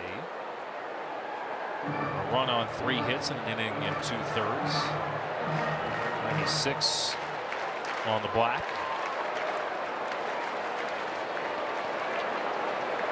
Cardinals team they're hoping that this does not become a slip as that catches the corner once again. They won a season high 6 in a row earlier this month, took 2 of 3 from the Padres, but have lost back-to-back entering today.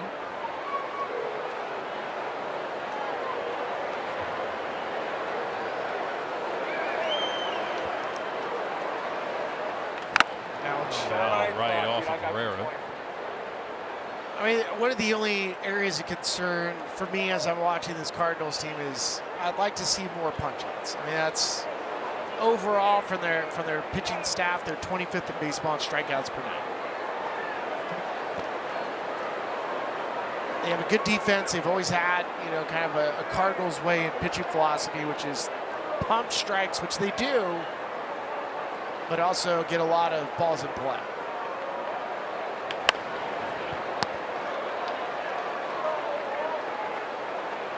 Cardinals bullpen has had a bumpy ride at times. 23 saves, that's tied for the 3rd most. But they do have 13 blown saves. And they shook up their bullpen recently as this is ball 4 to Lofton. Previous pitch is called a ball. The catcher is challenging.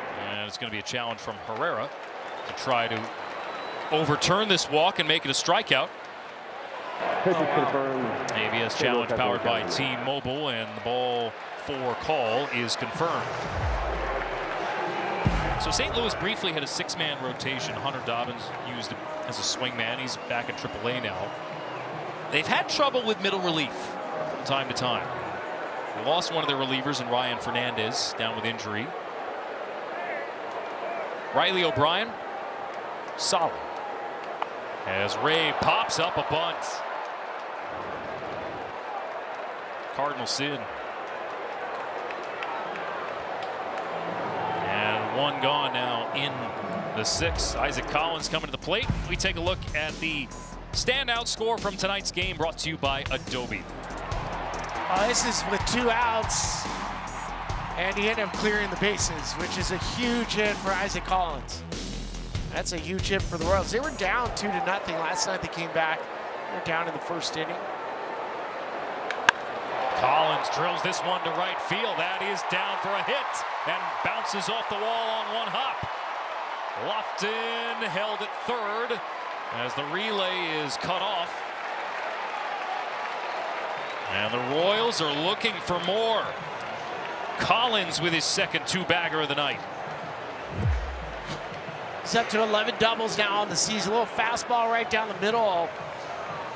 And for Collins, it comes off his bat hot. 105 off the bat, and there's nothing that Rave can do or for Lofton to do to score from first. It just hit too hard. 5th double tonight. 6th extra base hit after 11 last night off Cardinals pitching. The bunt is foul. Soriano, a little bit of a stumble coming off the mound. Everybody converging to try to get to that. A little squeeze play put on here by Kansas City with Tyler Tolbert. I saw this article about how a lot more teams are using the bunt. And And if the bunt is put in play, the success rate right now is close to 80%, if not higher. It's also forcing defenses to make decisions. And when you have a guy with the speed like Tolbert, it's a great opportunity to bunt. They'll do it again. Ball.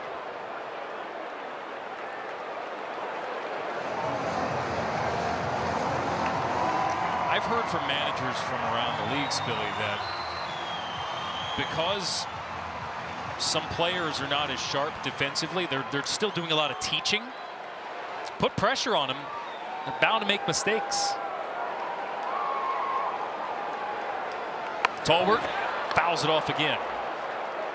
The Milwaukee Brewers are among the best in baseball. They're super aggressive. Tampa Bay Rays are deploying the bunt quite a bit. Partly out of necessity based on personnel. But if it works, you wreak havoc, right? I mean, it wreaks havoc on the defense. I mean, that's all it does. Well, now Tyler has to find a way to put a ball in play. Ball. Infield still in. Cardinals trying to keep the deficit at 3. After they lost the opener of this series last night.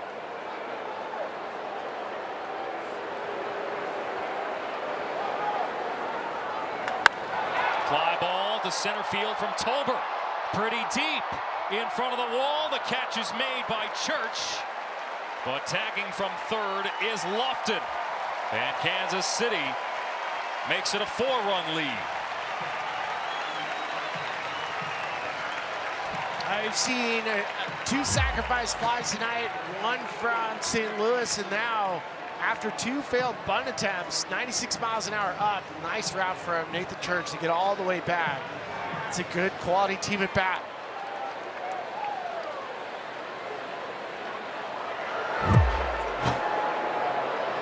.6'4", or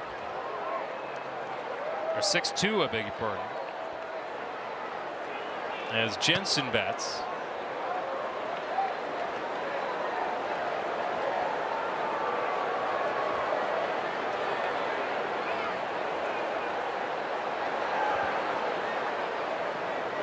It's a huge turnaround for Kansas City, how productive they've been in getting runs home lately. But is it too little too late, being 14 games under 500 entering today?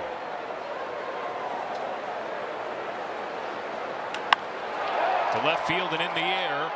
Nootbaar turned around, but has a beat on it to end the inning. Kansas City has scored in 3 straight innings.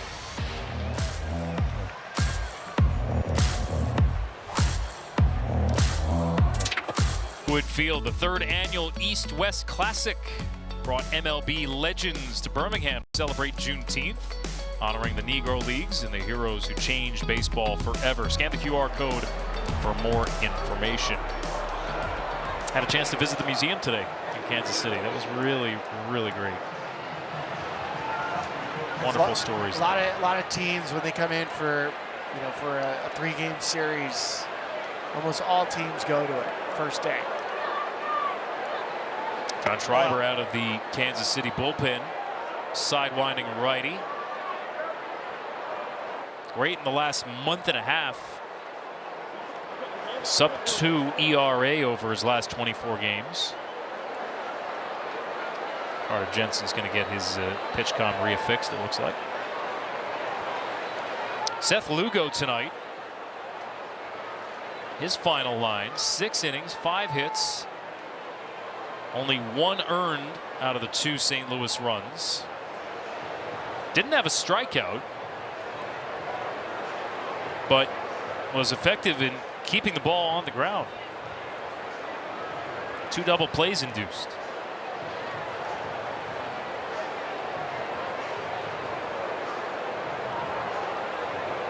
Looks like Carter fixed it.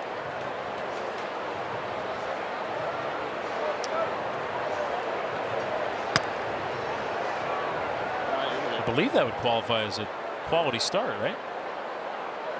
There haven't been that many for Kansas City lately. Just 3 quality starts the last 14 games for Kansas City pitchers, which kind of goes back to the theme that we've talked about of this Royals bunch that between their rotation and the injuries to Cole Reagans, Chris Bubich, their bullpen that's been without Steves, they could use some strong pitching performances. Kind of what's similar to St. Louis, that type of pitching performance. A lot of balls on the ground.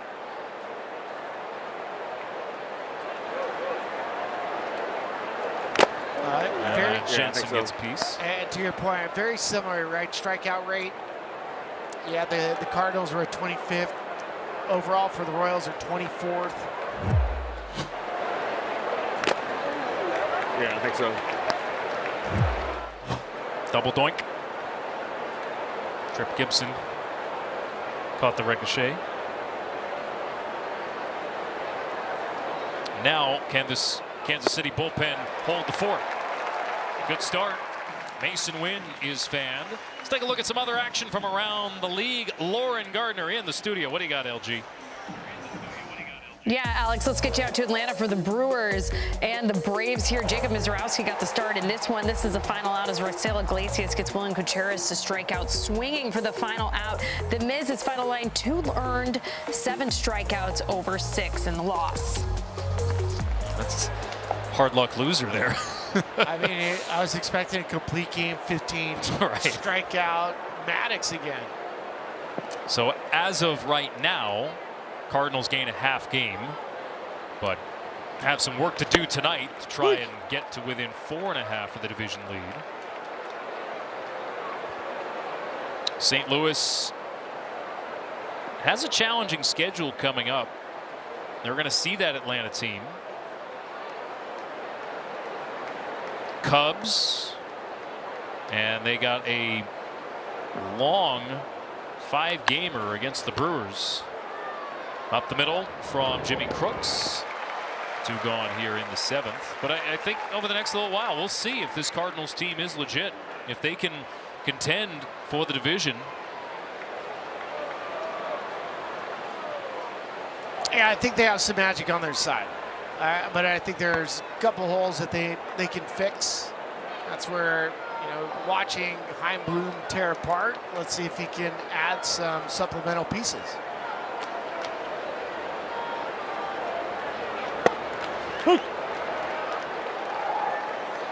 Well, I want to see Blaze Jordan run into one. He's been hitting homers from a very young age. In fact, Lars Nootbaar first heard of Blaze when Blaze was 13 years old. Nootbaar saw one of those videos that you did, Spilly, some of those monster homers he was hitting when he was a freshman in high school. Well, like Just this, missed that. like this one right here. Yeah, this was one of them. 2016. Look at where this ball lands in the old ballpark at Arlington. 500 feet as a 13-year-old kid. I mean, I'd throw the red flag because you don't see Major League homers at 500 feet, but still. Jordan, the hard ground ball up the middle, right at Massey. And it's a 1-2-3 7th for Schreiber. Time to stretch in Kansas City.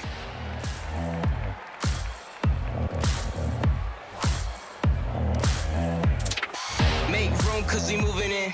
Yeah. Right side, throw for a base hit. Good tag by Cags. Kidding me? Come on. That'll get through. Bouncing off the mound. Down for a hit. Bring it home. All you needed is to get me in the booth. Hey, maybe that's what it takes for this Royals team. Yeah, for the Royals fans, but I mean, we need somebody to get the Cardinals going. Yeah, that's true. true. Like Adam Wainwright or something like that. You have his number. Just call him up. Brad Thompson. Any of them. I'm sure Chip Carey's enjoying his night off. Why can't we just drag him down here? By the way, Chip and they just made ribs tonight. Really? So they're watching this game eating ribs. And they got tomorrow off because they got the World Cup here. New pitcher for the Cardinals here, Matt Swanson, comes out of the bullpen. What a week in Kansas City sports, by the way. You had Argentina across the street at Arrowhead, Lionel Messi hat trick. You've got wrestling downtown tonight. As this is popped up by Lane Thomas. And then you've got more World Cup action tomorrow at Arrowhead as well. One gone here as Jack Caglione comes to the plate. Let's take a look at pitching decisions presented by Sage. Well, Jack Caglione, this last at bat, took the cutter up and in, four-seam fastball away. There's a changeup from McGreevy, goes back to the cutter, and then McGreevy thinks he's going to sneak this one past Jack. And he said, no way. His live batting average is now up to 371 in the month of June. Well, that'll get dented a bit. One pitch for the second out. Tricia? Yeah, guys, we know what Jack can do on the field. He's an elite player on the field, but did you know that he also has elite taste in donuts? Earlier this year, we had the Royals on Apple TV. The previous day, the team had a doubleheader. It was a stretch of horribly brutal weather, and Jack decided that he was going to bring the Royals grounds crew donuts and coffee the next day. He bought about 3 dozen donuts, and I talked to him about it, and he said it wasn't just glazed donuts. He said, I actually individually picked out each donut for the grounds crew. Isn't that awesome, guys? I mean, we hear about him at the plate, you know, and everything he can do on the field, but that was a pretty selfless act by Jack. Yeah, it was a brutal early stretch this season for the Royals and weather as Perez flies out to end the inning. Skies have cleared up here tonight, though, and the Royals are ahead by 4. It's presented by Essilor. Learn more about Verilux XR series and find your local Essilor expert at Essilor.com. And in part by Amazon. Save the everyday. Alex Faust, Ryan Spilborghs, Tricia Whitaker here with you.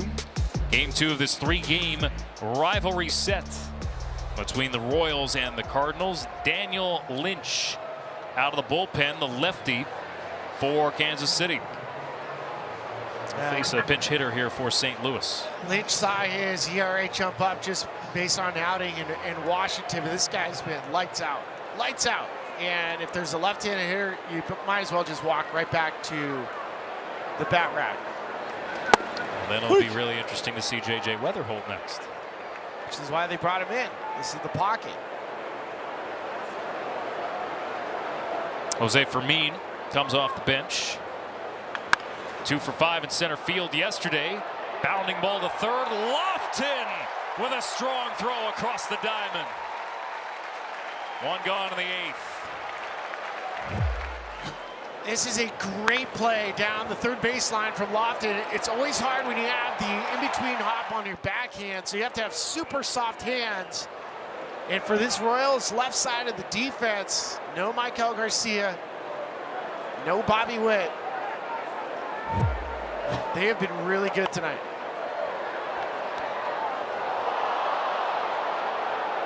Weatherholt now at the plate with 1 out as we take a look at our Car Shield scouting reports.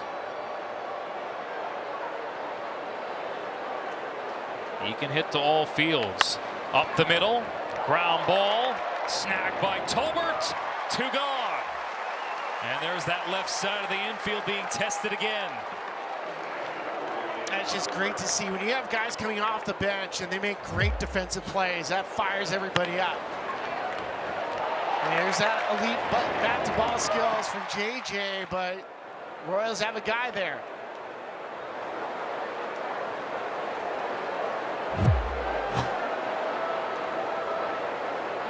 Yeah, Bobby Witt smiling. I heard earlier today, Tricia reporting that it was a grade 1 MCL strain for Witt. Not a massive concern for the Royals. Obviously, he's not on the IL. They hope Garcia is only day-to-day with his trouble as well.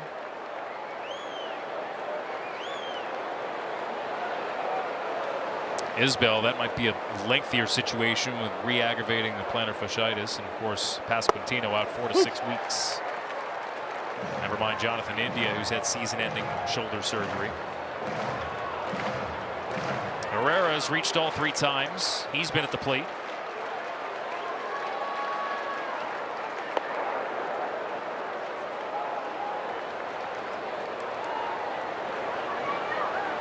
Cardinals, even with 2 outs, you're just trying to build an inning. They're running out of outs. Down to their last 4. Try and find 4 runs.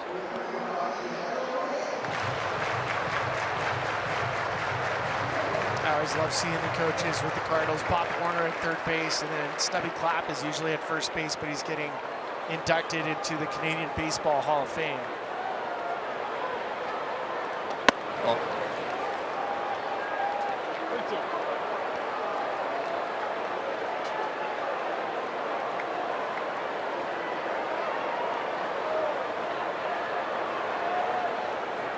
Herrera, bouncing ball up the middle, diving stop, Massey, a flip, and an out!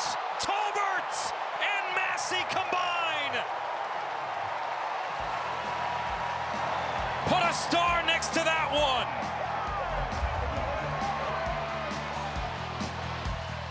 Put a star? That's gonna be #1 highlight around baseball for weeks.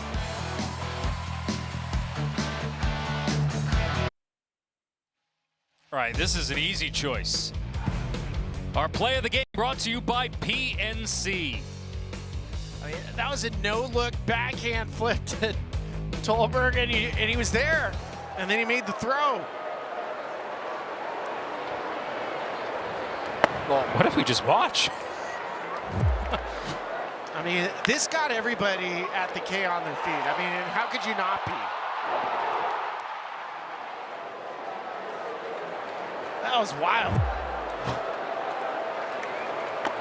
And of course, whenever you make a great defensive play, it's just how baseball works. You lead off the inning. Rex Hudler was singing the praises of Michael Massey all night.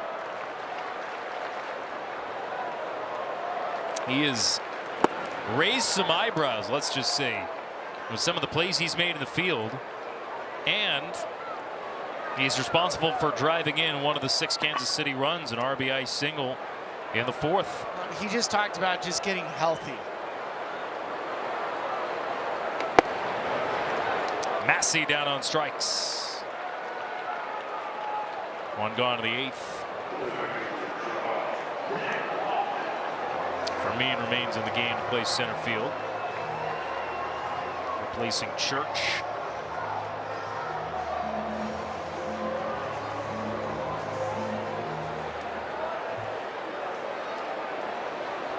Lofton, who also made a nice play in the field. Ranging towards the line to take a hit away from Jose Fermin, the pinch hitter.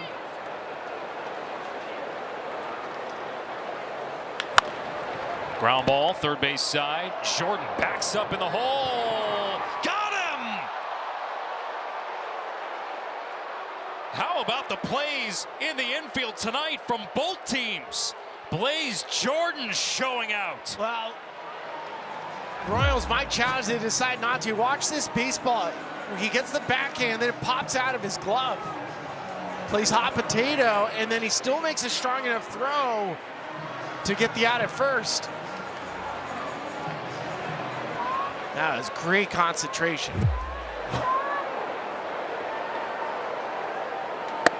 It was his bat that forced the Cardinals to call him up, but his glove has been strong as well, and his arm. That was really close at first.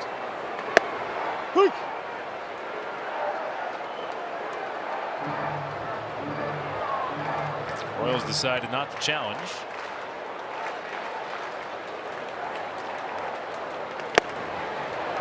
Rave behind a ball and 2 strikes. Cardinals in the top of the 9th inning will have the teeth at their lineup.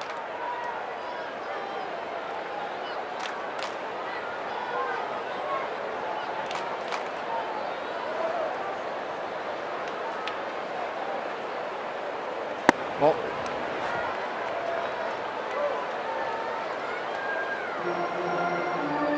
Burleson, Walker, and Nootbaar due up in the 9th.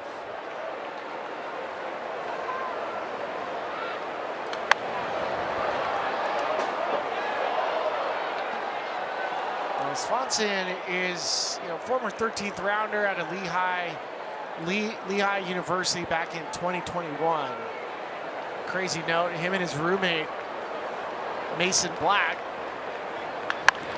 only two big leaguers out of Lehigh University. Royals with 9 hits tonight to go along with the 17 last night. It's the most through 2 games in a series all year. They probably don't want the day off tomorrow, but there's just no way you can have a big league game and a World Cup game and share the same parking lot. I mean, the Mets and Phillies are off tonight. So, and that complex in Philadelphia handles multiple events with the Flyers and the Eagles and Phillies all the time. So if they can't handle it there, then they certainly would not be able to handle it here at Arrowhead.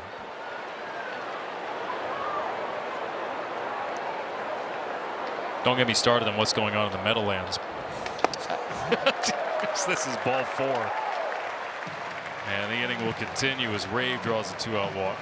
It's a trickle-down economics. It's worth it every now and then, right? Like, we don't get too many World Cups this is true. On U.S. soil. So I'm not going to be a party pooper. So what that you have a little bit of traffic for a couple days.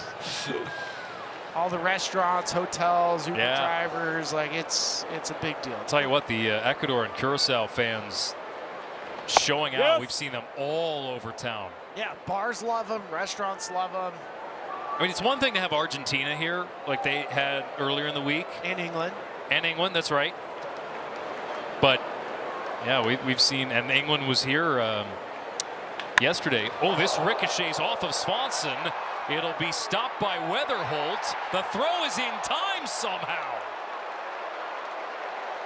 It pinballed to Weatherholt, and from his side was able to make a throw. Now the Royals are looking at it. They may challenge. How did Weatherholt recover here? Kansas City is challenging the out call at first base. All right, we need clear, convincing evidence. Collins' foot still in the air.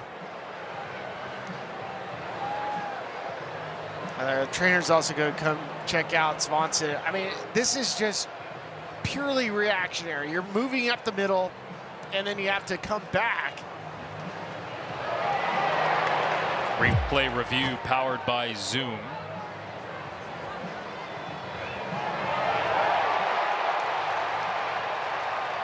Fans are looking at the view on the big screen you just saw with the angle from the side. What's your gut tell you, Spilly? I think it stands.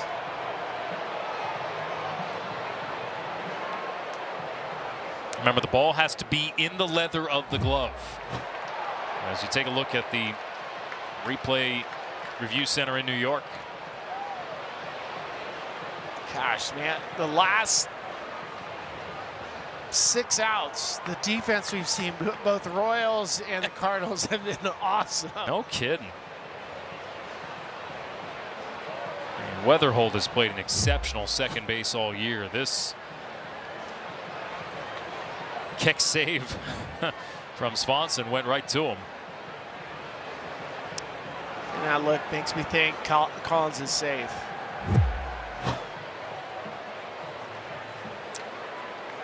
Trip Gibson is the crew chief. And here's the call. After review, the call on the field stands. The runner is out. Kansas City will lose their challenge. The inning is over. But the Cardinals have the heart of their order. 2 up in the 9th.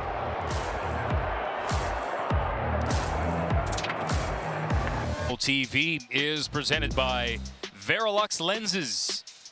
We hit the 9th in Kansas City.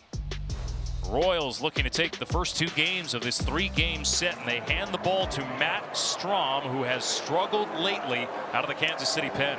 He really has. I mean, you start looking at his season numbers and what we've seen from years past. I mean, the numbers that are failing him this year are the fact that, the changeup is getting hit at a 286 clip.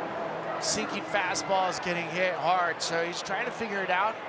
Luckily, you have a 4-run lead, and you're just asking to get 3 outs. Non-save situation. Strom has allowed 5 homers in his last 5 2/3 innings.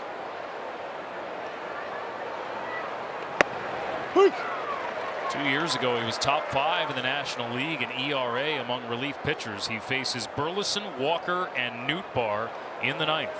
It's also a big reason why Matt Quatraro went to lefty here. You got 2 of the next 3 hitters are lefties.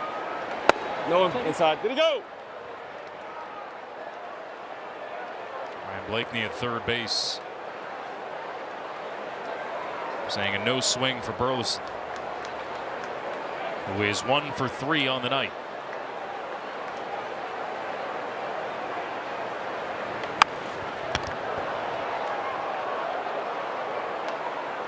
Burleson hitting his 19th double of the year in the first inning. What a season for Alec. I mean, just getting the opportunity to really just play.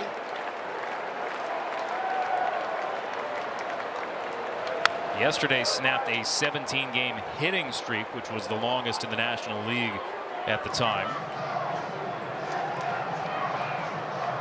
A big adjustment for him. I mean, he beats up on righties. It's the lefties. The OPS for him drops almost in half. 451 OPS left on left.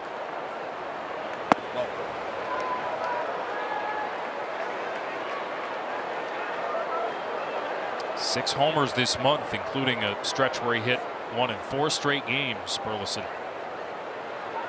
on pace for 100 runs batted in. And Burleson pops it up left field. Collins drifting back, and he makes the catch. Let's cap off the night. Presented by Blue Moon, we take you back to the 8th and a defensive showcase for Kansas City. Yeah, this inning was ridiculous. You had Nick Lofton backhanding it. Then he had Tolbert up the middle. Unbelievable play to his left. And then Massey to Tolbert, which everybody's going to see this play over and over again for a long time.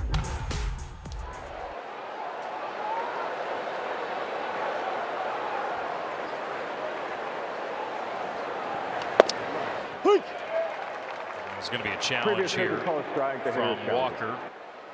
And looks like this will be overturned on the ABS challenge powered by T-Mobile. Pitch is overturned. St. Louis has 1 count remaining. We're going to revisit our Spill the Beans, just looking back at Seth Lugo, because this was a critical part of the game. Lugo giving them quality innings. Yeah, you get the start, you need 6 innings, coming back after being hit by a line drive, so about 9 days, and then clean sheet. And the line was, did you watch this game? There's a base hit to left for Walker. Just over the glove of Tolbert at short. The Royals defense tonight is a big reason why the Cardinals are stuck at 2. Good look at the swing adjustment we're talking about with Walker. Neutral position, step right towards the pitcher.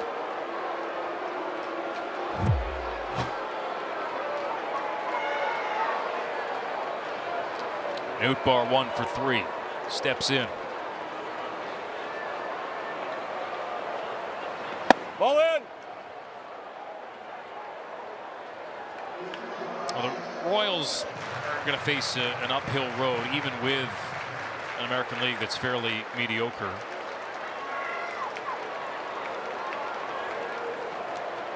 There was some hope with some of the other teams in the division.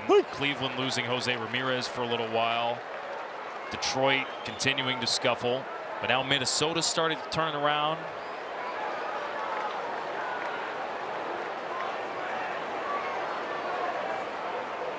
Houston took 2 of 3 for the Tigers this week. Nootbaar grounds 1 to second. Flip to the bag for 1. On to first, not in time. This middle infield trying to turn another. Just by a half step, Nootbaar. He runs too well, and after having surgery on his heels, Nootbaar has really started to run well again. It's good to see Lars back.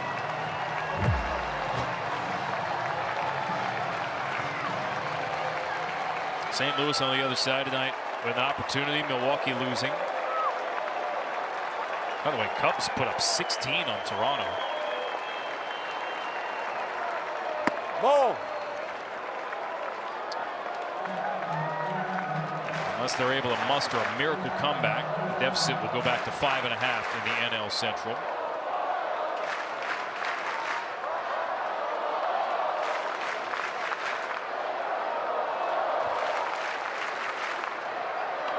By the way, with that win, the Cubs back now in the final wild card spot in the National League, bumping the Padres. I just saw the Cubs for 3 days in Chicago. I'm on the fence on them. On the fence. Big series against the Brewers next week. We'll have it on Apple TV. Ball and a strike here to Mason Wynn. Last hope for the Cardinals.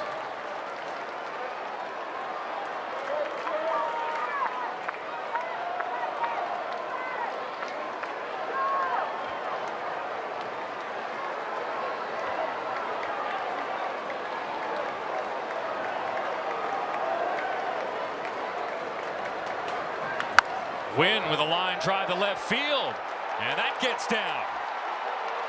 Walker around second, being waved home. There will be no throw. RBI double for Wynn as Nootbaar scores. And it's 6-3. That's what you want to see for the Cardinals. Don't quit. Put pressure on this bullpen. And for Nootbaar, I mean, again, we talk about the new wheels he got. He had double heel surgery, so he's running almost like he's healthy again, where he's got new feet. Pinch hitter here for St. Louis. Nelson Velasquez and Nootbaar chugging around third.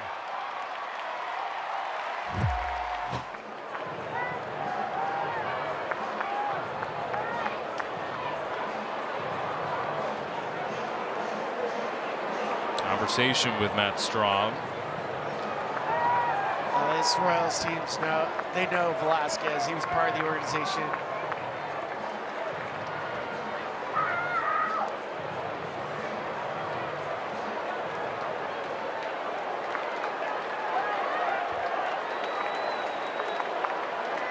What can he do to keep this game going? He can run into one. Tried for it. You always want to take a big swing when you're coming off the bench just to get your timing and your body acclimated to the speed of the game. You can't replicate it until you get in the box. 0-2.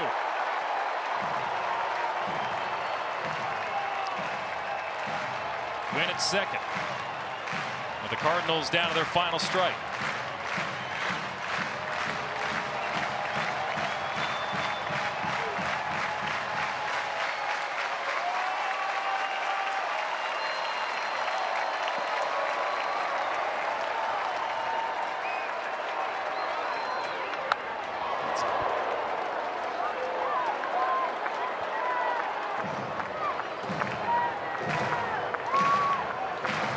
Velasquez released by the Royals last May, signed by the Cardinals this offseason.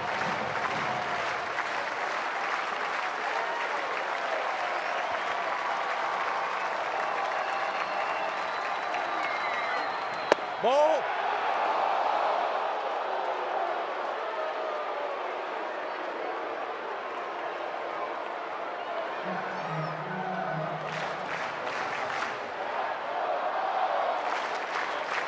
Both teams still with a challenge.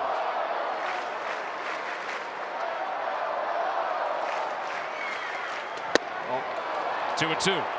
Two good takes. You get a fastball off the plate, then you get another fastball elevated and up.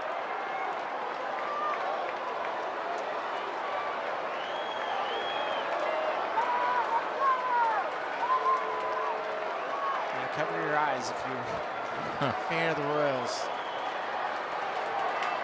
Ball. Full count. You want a no drama ninth inning, and Velasquez gets on to first. The drama's here. And there's a guy on deck who can absolutely get a hold of one. And Blaze Jordan.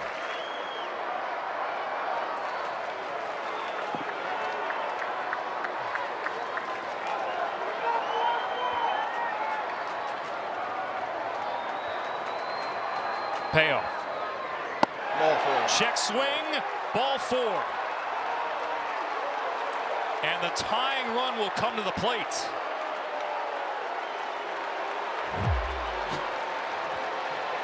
Velasquez ends up working a walk really close to almost getting called on a strike 3 with the check swing, and now we got drama. Matt Cotrero does not want to play around anymore. Strom is out of the game.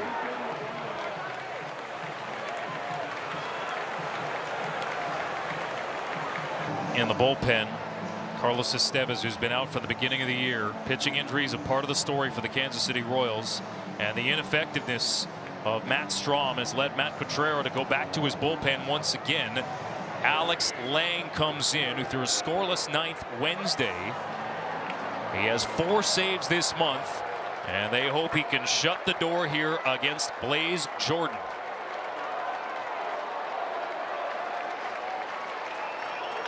And Jordan, first pitch swinging, grounds it foul. And you know that because when you start getting the scouting report, does he throw a lot of first pitch strikes? Yes. And for Lang, I mean, he wants to get to the slider. That's his best pitch.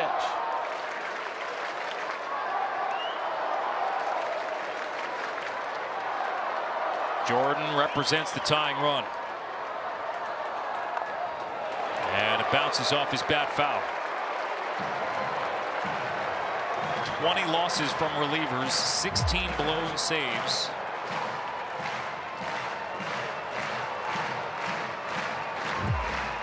But 1 strike away here.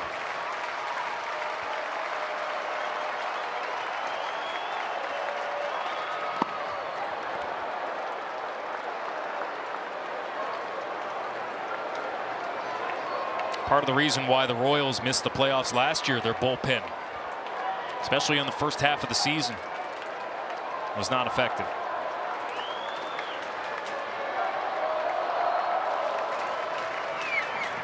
This spiked in the dirt. Caroms off Jensen, and both runners move up. 2 pitches yanked by Lang. The very first slider was good. Then he went to the fastball up, and then the last 2 with 2 strikes, he overcooked it. I mean, really nothing that Carter could do.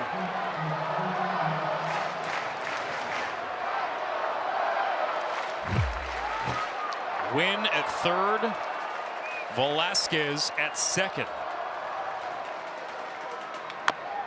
Jordan stays alive.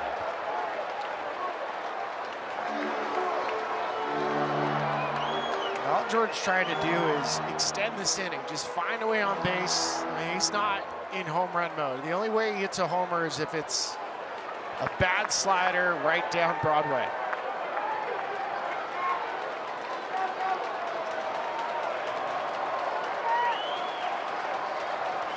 Two. Well inside.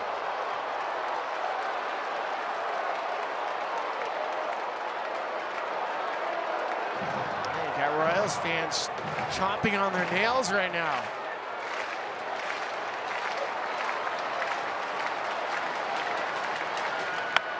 The other way, in the air, tough play, base hits! 2 runs will come home.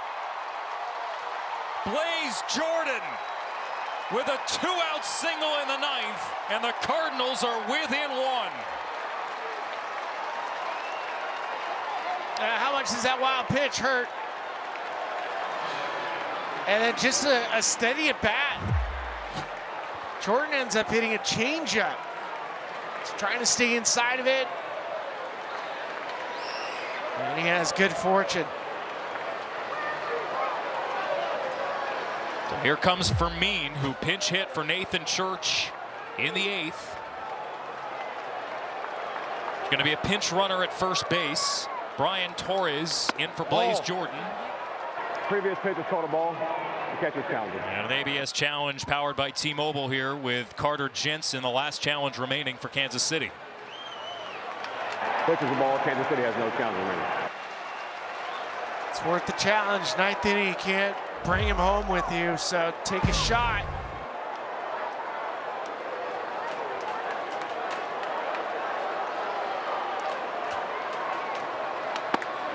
That fastball got yanked.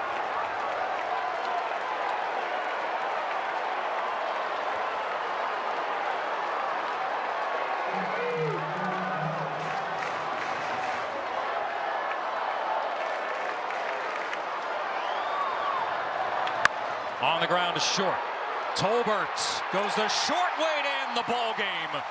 Heart attack theater, but the Royals hang on.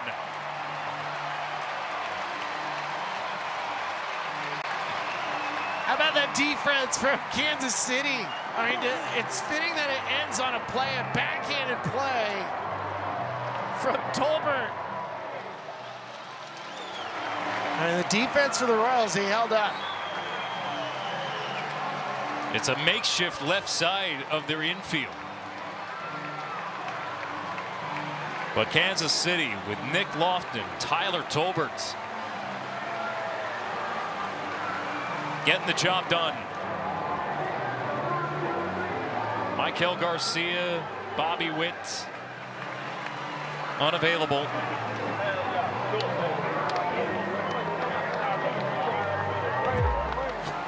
There's that play, sliding backhand that easily could have just kicked off your heel, and then the throw to Michael Massey. Man, what a great defensive night for the Royals defensively. They were fantastic. This is how the Cardinals have been winning ball games, with their defense and with some timely hitting and with pitching that's done just enough. They can exhale in the Kansas City dugout. Jack Caglione with a solo homer in the fifth. That was the fifth run of the night for the Royals. Trisha Whitaker down to the field with Caglione. All right, Jack, back-to-back nights of home runs. That was actually the 7th hardest Oppo home run in Major League Baseball this season, 110.5 off the bat. How'd you get so much power behind that?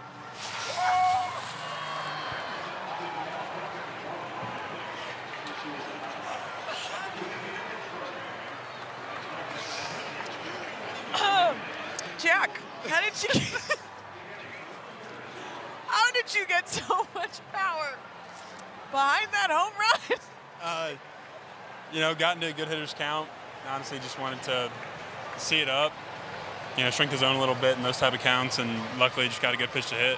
All right, you guys also put on a defensive clinic tonight. Let's go back to you tagging out Jordan Walker at first base. How'd you land that tag so on the money?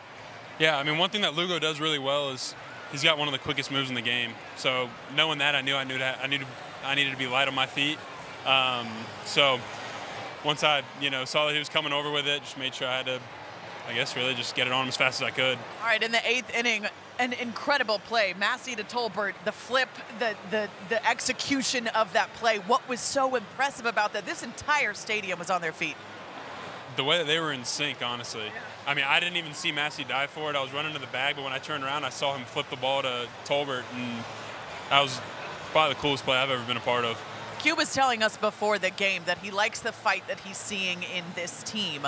And at this point in the season, what are you seeing from this group? You know where you guys stand. You know there's a lot of season left. Yeah, definitely not letting the record get the best of us by any means. There's so much baseball left to be played. We know the type of group that we have here. We have the talent. We have the fight. So really just focusing day in and day out, not looking too far down the road. I think that's the biggest thing for us. So as long as we take it day by day, we'll be in a good spot. All right, go dry off. I'm going to go dry off, too. Thank you. Thanks, Jack. Guys, back to you. All right, Trish. Well, keep your head on the swivel. A well-deserved bath, but Trisha, just the bystander in all of this. Jack Caglione, homers in back-to-back. Royals victorious tonight.